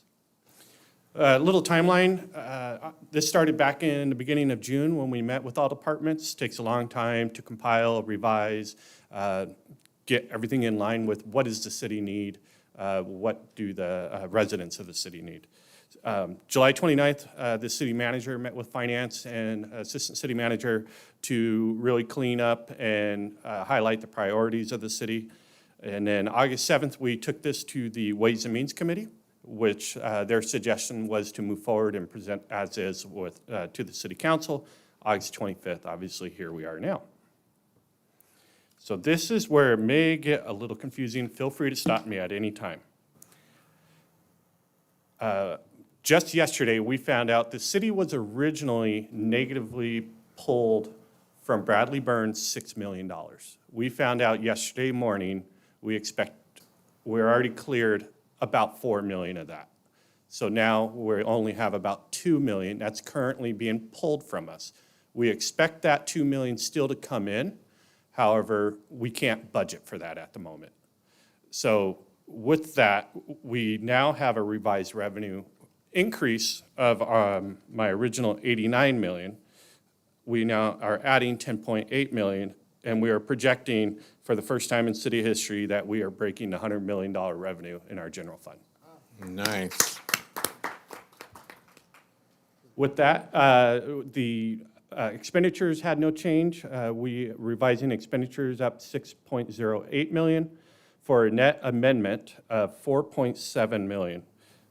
Now, like I was saying, 2 days ago, we were assuming that was only a $710,000 adjustment because of that pullback on the Bradley Burns. And with that now, we are projecting a $4.7 million one-year surplus. Like I mentioned in the beginning, we had just an $85,000 surplus. Now, with the Bradley Burns mostly getting cleared, as well as the Measure B, we're looking at a $4.7 million surplus for the year.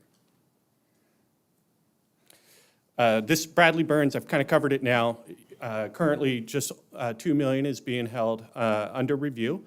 The city works with HDL, and HDL actually went and requested to the CDTFA, California Department of Tax and Fee Administration, to audit. And so as a result of that, we know we're comfortable the $4 million is coming in this year, and $2 million is still pending. Just to give you an idea of what this was looking like, if Measure B had not passed, with the $6 million, we were looking at a cut to about 7% of our general fund budget for the current year, or go into reserves. So it was a little shaky, but we're looking good now. On to the actual amendments by the department. Some of the larger the total request for expenditures is $5.8 million. Larger ones are self-funded insurance. This is PERMA. These are our insurance premiums that we have to pay. We don't have an option to go uninsured on the city. Municipal services, $230,000 being requested. Public Works, $785,000. Police services, $3.6 million, and fire service, $150,000. Things to point out, 66% of these requests are coming for straight public safety. Very common with our city, as I've mentioned in other presentations, public safety tends to be 45 to even 50% of a general fund budget. Self-funded insurance is covering 10% of these requests. So just right off the bat, 76% is between our insurance for the city as well as public safety. And then the remaining departments are requesting 24%. A couple new positions that we are requesting. First is an Engineering Inspector 1. I believe we're on year 3 of engineering being in-house, so we are still filling positions and building out as needed. However, this position will have no fiscal impact to the general fund. This will be covered by contract staffing that we currently use. Next, we have risk specialists. This is a budget amendment to the general fund, has a $160,000 fiscal impact, and this is to offset additional contract reviews. with, obviously, all the contracts that the city has going. An additional custodian is being requested at a fiscal impact of $74,000. And I do want to point out, these fiscal impacts are assuming that these positions started July 1 of this year. Obviously, we're already in August, so these impacts are not going to be what we're showing. But we still budget conservative, high on expenses, lower on revenues. And lastly, maintenance worker 1, we're requesting 2 additional positions, but these are no impact to the general fund. These are paid for out of the benefit zones. Just kind of a graph of showing what we originally looked like with what we are looking now. You can see, almost can't tell a difference on the far left. That's our original revenue and expenditures. It's so large you can't see the 89,000 surplus that was in there. And now the requested amendments in the middle, you can see a little bit of a break. And then with the budget with amendments on the right side, you can see a little bit more of a break. Like I mentioned, original surplus was 85,000. With the current amendments, we're net positive revenue of 4.7, and projected surplus is also 4.7 for the year.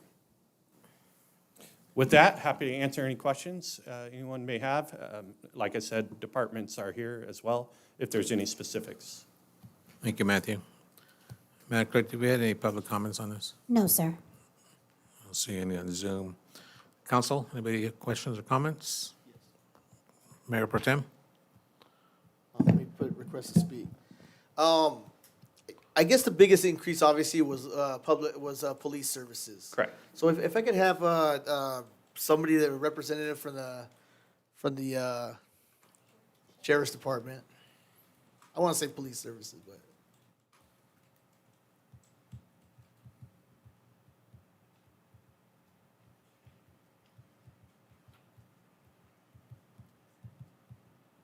Thank you, Chief Lamb. Yes, sir. For those that might be at home that might not know what a CBAT is, it was $450,000. Can you just briefly explain what a CBAT is and what they do? Yeah, it's a deputy that rides with a full-time mental health clinician provided by the county, and they respond to all, when they're on duty, all calls involving subjects undergoing any mental health crisis. So they're trained just for that. Okay, and before we didn't have to pay for that, or wasn't specific to Paris? Why are we paying for that now? We did have one out of the Paris station, but moving forward down the line with other budget cuts within the county or for our department, that's possibly more than likely going to go away. Okay, and so that CBAT that we are paying for, are we sharing that with any other entity? You're not paying for one right now. We're not paying for one, but Moving going forward forward. with this budget, yes, Yeah, we would so- have a full-time deputy and mental health clinician. And they Strictly for the city of Paris. strictly for the city of Paris. And let's say someone's having a mental health crisis on, in Balamo, it happens to be the county. But the CBAT goes there. Is that something that we invoice the county for later on, or how would that work? So, no, so when we break down what we bill you guys with patrol and other things is every day a deputy turns in a log for what they did that day. And so if there's something that took them out of the city, that gets reduced from the bill, so you do not get charged for it. Gotcha, thank you. And then, so I know in the past, we always see an increase in services, fire safety and police safety. And ever since I've been here, we've always voted in favor for it. Anything you guys have asked for, we've always done. But the recent increase, the $3 million increase, that might be the largest increase, if not the largest increase that we've ever had. That represents about 12.5% increase. So about a year and a half ago, the County Board of Supervisors approved pay increases for the deputies union, and that's what has, for this contract, is what's driven up the contract rate as high as it has this go-around.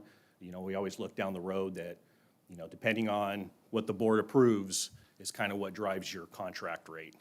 Okay. And so to retain and keep the deputies, because we were at the lower end of the spectrum compared to all the other counties, they had to get pay raises to retain them, and so that we can be competitive with other counties. Okay, these are all the questions I have for you. Thank you. Okay. Appreciate it. I think one of the higher items was Public Works. And you know what, I want to thank you guys for giving us the breakdown, but it's all sideways, right? It's kind of difficult. But what was the highest expense for Public Works? I've got that for you once. If maybe Mr. Hill. Yeah, yes, highest items, vehicles. For example, majority of that's fleet. So Public Works Fleet Department will purchase vehicles for other departments. Largest one is a animal control vehicle. We actually have one from 2008 that's still in service. And those vehicles spend a lot of time idling and keeping the air conditionings going for both the animals and for the animal officer.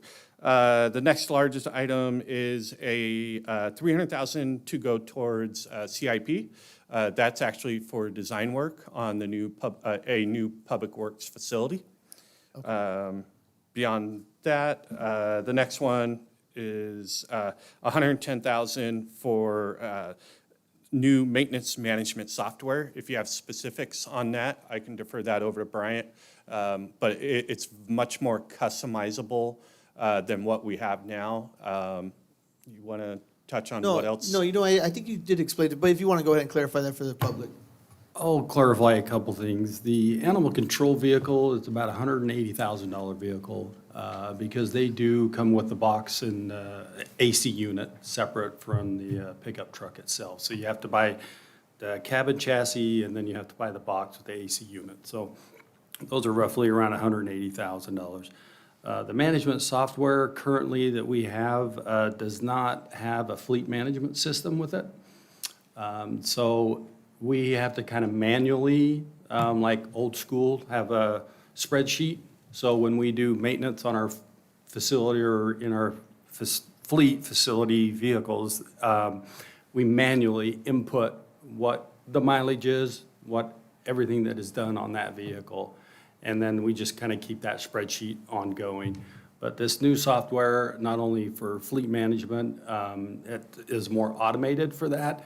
But then also what it does is it gives us real time of our maintenance cost of, say, like our facilities.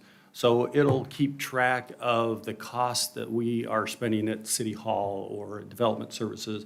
So I'll have a running total of our maintenance cost of each facility throughout the city. Okay, great, thank you. And then, I feel really embarrassed, but I have one more question for our sheriffs. It's a $31,000 question. Hey, he's still here. Yeah, sorry. Sorry about that. For the last question I have as you're walking up here, there was something called a domestic violence exams. Is that exam for, well, maybe you can explain that, because I'm trying to figure that one out.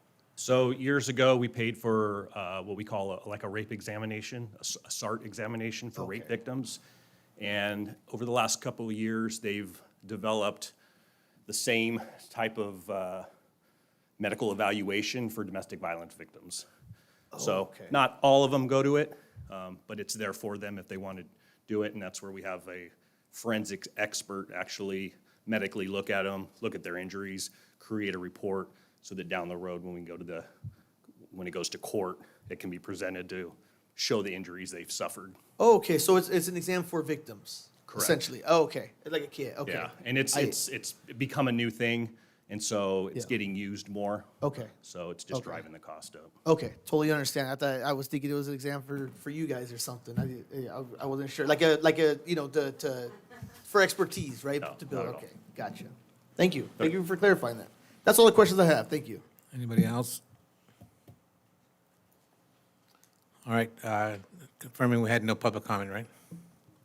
No, sir. Okay. I'm at this time calling for a motion on the item.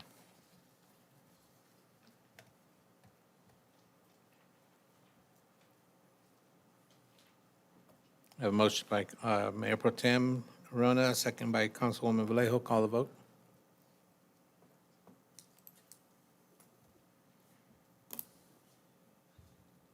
By vote, motion approved. Thank you.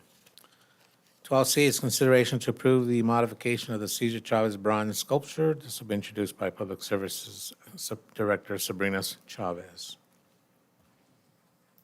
Good evening, Honorable Mayor, members of the City Council. On April 14th, the City Council directed staff to explore modifications to the existing Cesar Chavez bronze sculpture located at the Paris Library on the southwest corner of Paris Boulevard and San Jacinto Avenue. Following City Council's direction, staff did explore two design and cost options for the consideration by the Parks and Recreation Committee. The first option was to install a new individual installation estimated at $140,000 plus labor, equipment, and contingency. The second option was to modify the existing sculpture estimated at $54,000 plus contingency. On June 3rd, 2026, the Parks and Recreation Committee reviewed both options and recommended modifications to the existing sculpture as the more feasible option. The committee also requested modifications to the sculpture, to the design by artist Peter Hazel, who's also a sculptor. These modifications include changes to the facial features to emulate a farm worker, modification of the right arm to hold a shovel, the addition of a wide brim hat with rounded edges while preserving the remaining sculpture elements. The proposed scope of services by the artist consists of on-site measurement, removal, assembly, and welding, off-site fabrication, and a timeline completion within 6 months. The total estimated project cost is $60,000, which includes the artist's fee, materials, labor, logistics, insurance, and 10% contingency. In addition, our Public Works team completed updates to the Paris Library signage at the library entrance on San Jacinto and along the exterior arched window trim, as you see in the photos before you. At this time, and as recommended by the Parks and Recreation Committee, staff is requesting that the City Council consider and approve the proposed modifications to the existing bronze sculpture. The artist is also available joining via Zoom and happy to answer any questions you may have. Thank you, Sabrina. Madam Clerk, do you have any requests to speak? No, sir. Council, any questions or comments? If not, I have a Councilman Corona, Rab? Yes. Generally to the Parks Committee, was there any discussion about maybe keeping the book, reshaping the face, so maybe it's a grandfather or a father with the two children, kind of, because we're in front of a library, like, hey, I'm showing you knowledge, maybe, you know, like keep this, see how the revised face is, the mustache, the hair is different, maybe putting that head on the Chavez statue, but keeping the book, because I put it on social media and I had a few comments where people are like, it's a library, we want to show like, hey, this is a place of learning. Because I do think, I know what we're getting at, farm workers, Chavez was a farm worker, we're moving from the individual more toward the movement. But I do think that people don't have that context. They may say, well, why is this guy out here with a shovel when there's a library? And it's more like a book. We'll kind of promote literacy, promote a father or grandfather teaching his children or grandchildren, like, hey, this is the path. So that was just my kind of like general question, but my kind of feeling toward this generally. I think for us, when we had the committee meeting, since now we're focusing on farmer workers and like just everything that they've done, that's why we focus on just the shovel. But I'm more than happy to do the book. I think the book does make sense because it's right across, or it's right next to the library. So I agree with it. Yeah, I think pretty much what Councilwoman Vallejo was stating. For the comments on social media, the comments that we heard, kind of just of course you have the base right there where you have the crops right there. It's kind of going forward with the agricultural theme, which was prevalent here in the city of Paris. It could be interpreted, in different ways, right? I mean, the little boy's kind of pointing to the future, and here in this community, people came from all over the place, and they were kind of just looking to the future. And I think, having a library in the background, it's kind of like, hey, you also focused on education as well. I wish we could incorporate a book somewhere, but then I also understand the theme of the shovel or the farm tool as well too. We could obviously take it back. It's not going to go anywhere anytime soon. But if that's something that the rest of council thinks is important as well too, I'm open to all ideas. Well, save some money, one less feature to move, or remove, replace. My reading of it would be if the father, grandfather had a book, you change the head. It's like he has the fruit at the bottom, like, hey, I had to do this, I had to work in agriculture, but hey, kids, this is the future. We're going to get you an education. We're going to move beyond that. So it could be constructed that way. I'm not going to throw a fit if the council wants to go with the shovel. I just think the book would be more, people would understand that more because it's in front of the library. The shovel, you have to explain it, and the people are like, oh, okay, I get it now. They would have to know the context that the library was once named the Cesar Chavez Library, the context of the statue. But I think the book with the changing of the head, maybe get rid of the hat, would have like, it's like a grandfather, father, he's with his children, he's like, hey, this is the book, we're moving toward the future. So that was just my kind of, we can quote it, get a quote from the artist. I think he's on Zoom, maybe we can get a quote, maybe. I don't want to put him on the spot because he's probably going to have to think about it, but is it something that he thinks he can do? Well, I'm sure he can do, but that'll have to go back to committee and then let him do it the right way. But I'd like to hear from Todak. They raised their hand now, so we do have a public comment. I'm assuming that's you, Luz Gallegos?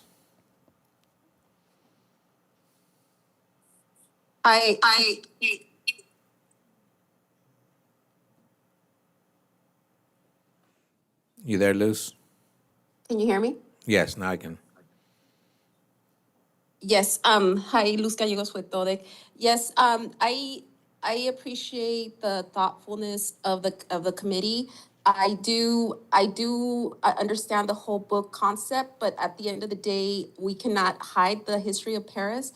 I think in addition to the shovel, if we could consider doing a cortito, which is a shovel that farm workers used to use, and of course a lot of advocacy to get rid of that, but then it just goes back to the history of Paris.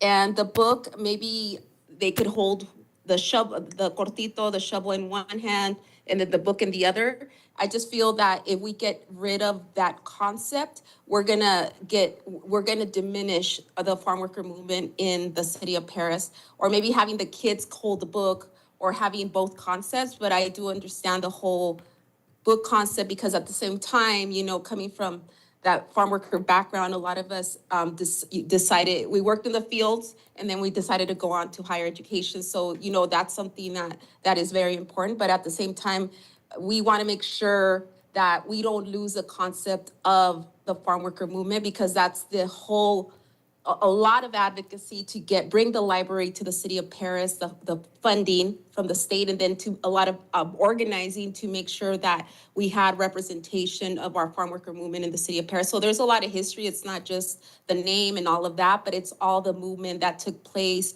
to get to where we're at in the city of Paris, and just to even secure funding to bring a library to our city. So there's a lot of that going on. So I just want to make sure that, that we don't lose the farm worker concept. But I do understand the whole book, but I think the committee, we could think of all these different concepts, but really honing in and making sure that we don't lose the whole piece of the farm worker movement. And because if we do, then, we're gonna bury a lot of organizing, a lot of advocacy, and a lot of the history of our city of Paris. Thank you, Luz.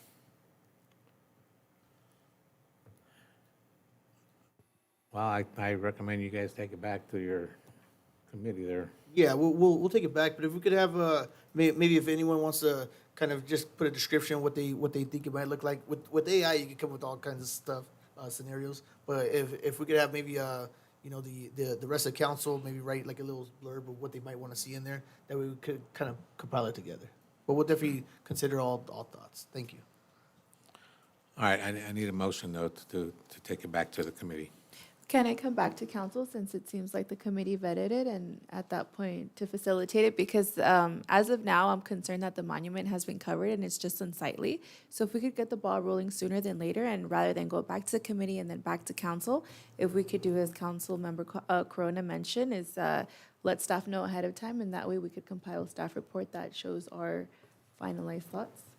You can do that, so everybody needs to send the city manager what they would like to see on it.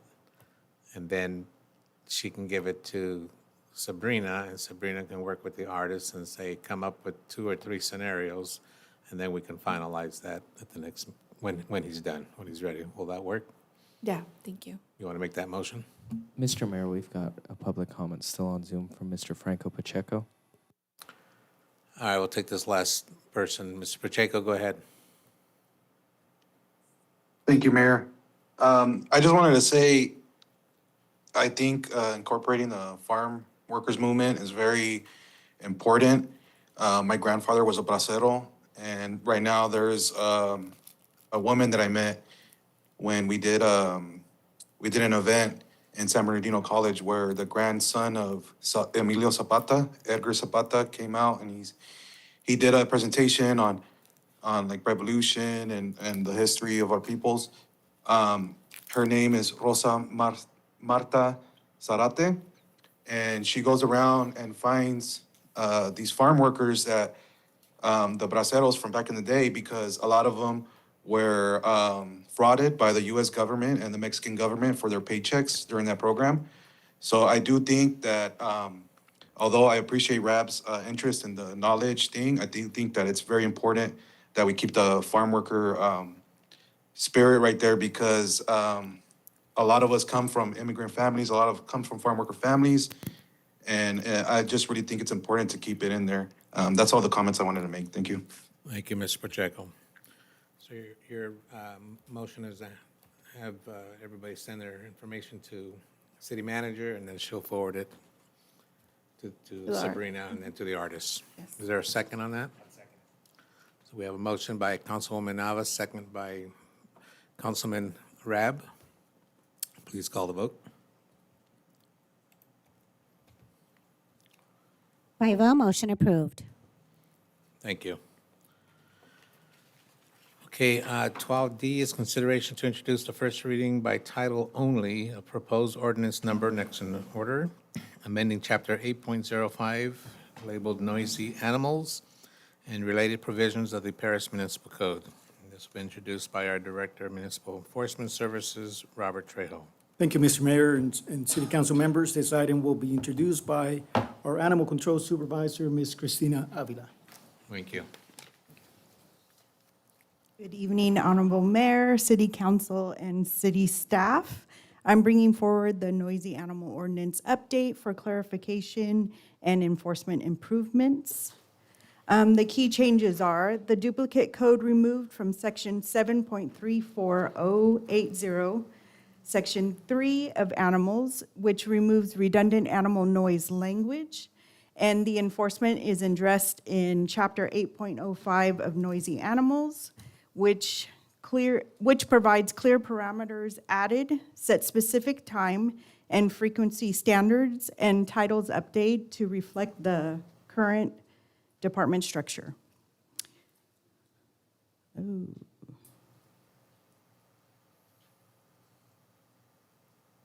Okay, it says that Everett is controlling it.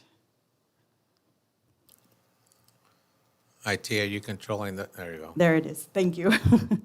Okay, so the amendment to the Paris Municipal Code, Section 7.3408, takes out the animal.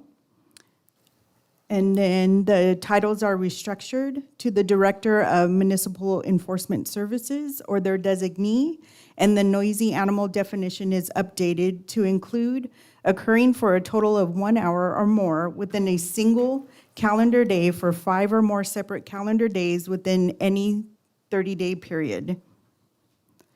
And our summary is that it clarifies the code, it removes the duplicate code from section 7.34, it consolidates animal noise enforcement under chapter 8.05, it establishes a measurable standards, 30+ minutes of continuous barking, or 1+ hour of intermittent barking on 5+ days within 30 days.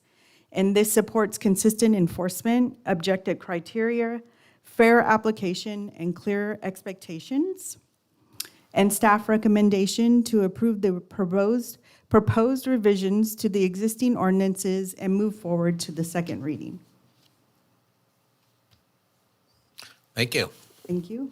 Madam Clerk, do you have any public comment? No, sir.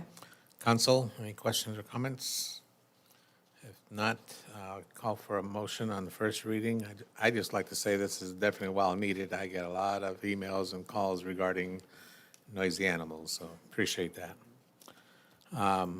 So if nothing on the dais, I'm looking for a motion on the first reading by title only of the ordinance. I have a motion by Councilwoman Nava, second by Councilman Rab. Please call the vote.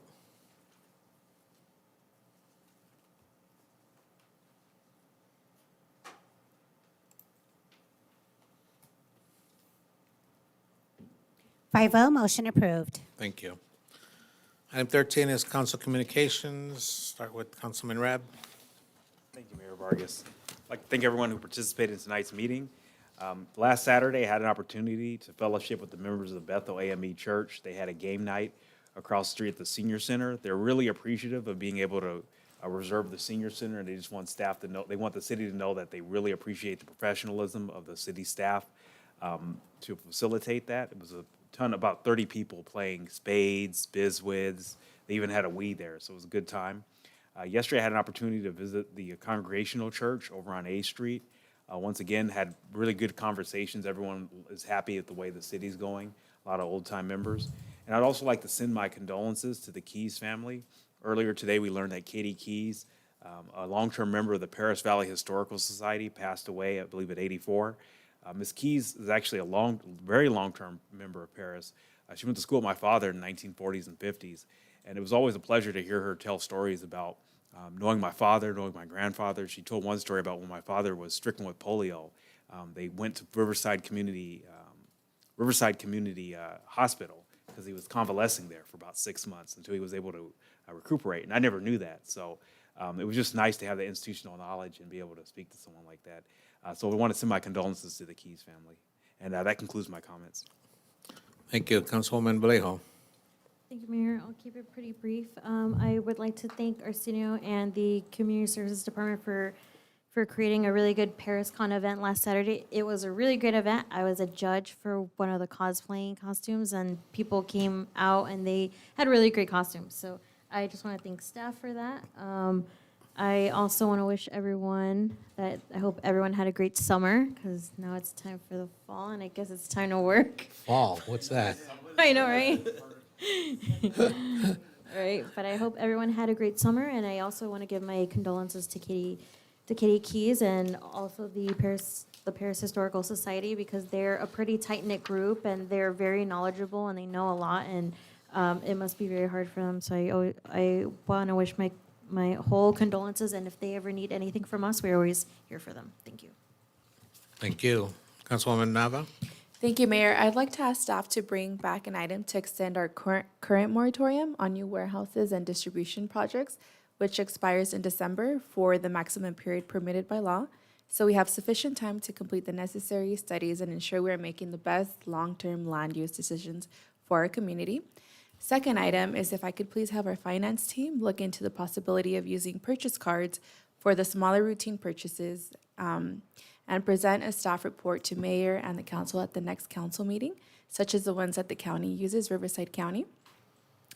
And my next item is if I may have staff in the sheriff's department look into the opportunities for the flock cameras. We've continued to receive plenty of requests and concerns from our residents, so I wanted to make sure we take the time to look into what options are available to us.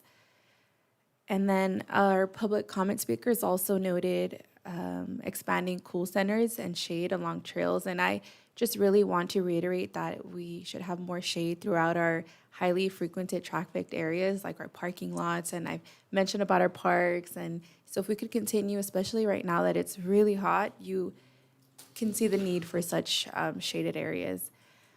And then my deepest condolences to Ms. Key's loved ones, and thank you all for tonight's meeting. Have a good night. Thank you. Mayor Pro Tem. Thank you, Mayor. I do want to thank the speakers today. I do want to apologize for any confusion and not seeming empathetic toward the homeless in our community. I do want to address it, but I'm not allowed to address the opening speaker, so that's why I'm kind of addressing it at this time. For those that may remember, I was the one that proposed a homeless task force committee several years ago to begin with, to address the growing homeless population that was happening in our city at the time. We want to address the issue with compassion and responsibility. Walking down a sidewalk that smells like urine or a park that has human feces is not a city our residents expect to live in. So we do spend hundreds of thousands of dollars every single year on homeless services, and many residents, including myself and most of the people I talk to, continue to be frustrated with individuals refusing services and instead continue in what seems like an unsafe life in the streets. I want the homeless off our streets, just like we all do, and I'm not saying just because it's unsightly, but because many are not in a position, many, not all, are in a position to care for themselves in a humane way. Seeing an individual walk barefoot in the middle of winter, or seeing a petite woman who wears a blanket in the middle of the summer is not safe for a woman or for anyone.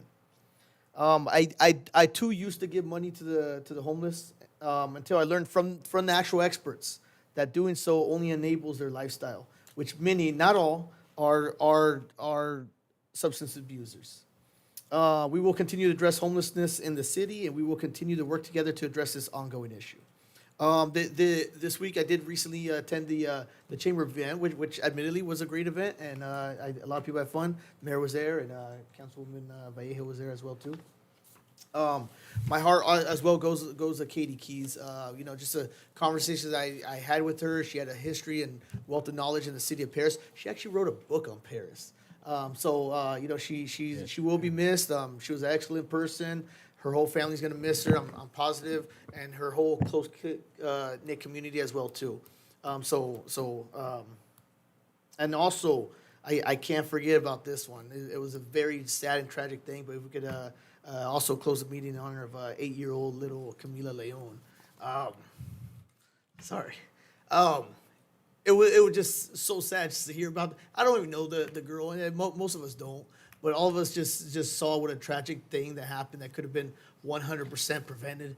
So just please, just be careful. I feel like I've been seeing a lot of accidents lately. I don't know, my imagination. The 215 was a terrible one. That was alcohol related. Just even one off of 7th Street and Ellis as well too. I don't think that was a fatality, but it seemed like a serious accident. I've just been seeing accidents here and there, so just be careful with school starting. It'd just be terrible to find another innocent child in harm's way. But that's all for me. Thank you. Thank you. Okay, attended the Paris Valley Chamber, had an after-hours network at the Paris Valley Auto Center, very well attended by a lot of our businesses who brought food in. It was a really good time to network. They also had a very good Paris Valley Good Morning Paris. They do that once a month. They brought in Dr. Amerson from the Valverde Unified School District, who I guess I can safely say he's an AI expert. He does this on the sidelines, and he had a lot of good information for our local businesses on the use of AI and how it could help them and benefit them in their businesses. We had a very successful Pack a Smile event for the Mayor's Alliance to End Childhood Hunger. We ended up with $15,000 in in-kinds and $30,500 in monetary donations, which basically allowed us to have over 1,700 backpacks. And I forget the number now. Sabrina here. What was it, $4,000 in gift cards? Yes, sir. So, I mean, a very good, successful event. I appreciate all our sponsors from logistics and local businesses and community members as well who help sponsor that event. I attended our youth summer basketball championships here at the Bob Glass Gym. Those are very exciting games. Thank you to Good Day Brewery, who had a backpack giveaway by giving free haircuts. Railway Elementary had their first day back to school red carpet event they invited me to. Paris Con was talked about. That was really good. The Paris Valley installation, that was brought up. Chick-fil-A had a new coffee and chicken and waffles lineup. That was pretty good. If you haven't gone, they got some new chicken and waffles. So highly suggest you try it. And then I attended the Mexican Consulate of San Bernardino Riverside, who celebrated their 96th anniversary. They've been around a long time. Director Ramirez Arsenio attended with me as well. Malcolm and I sweated out the AYSO opening ceremony. That was a rough one. This was probably the worst since we've been attending those, but congratulations to the opening ceremony for AYSO. And of course, our dear friend Katie Keys, and we'll talk about that when we adjourn. With that, I will move on to City Manager's Report, item 14. Thank you, Mayor. I'd like to announce that the Economic Development Department has launched the Paris Business Concierge Program, and it assists businesses with real estate assistance, also utility assistance, and business planning and other needs. So there's been strong support and interest in those programs.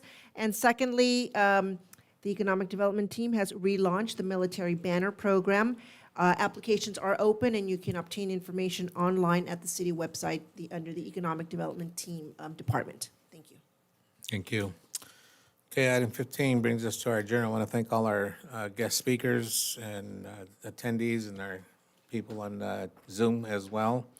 We are adjourning in memory of Katie Hannafin Keys, a lifelong resident of the city of Paris, graduate of Paris High School, and the director of the Paris Valley Historical and Museum Association, who passed away on August 24th, 2026, and also in memory of Camila Leon, the 8-year-old victim of a tragic accident. I think that was August 15th. It was a couple of Saturdays ago. So our thoughts and prayers are to both these families. Thank you, everybody. We are adjourned at 9:01.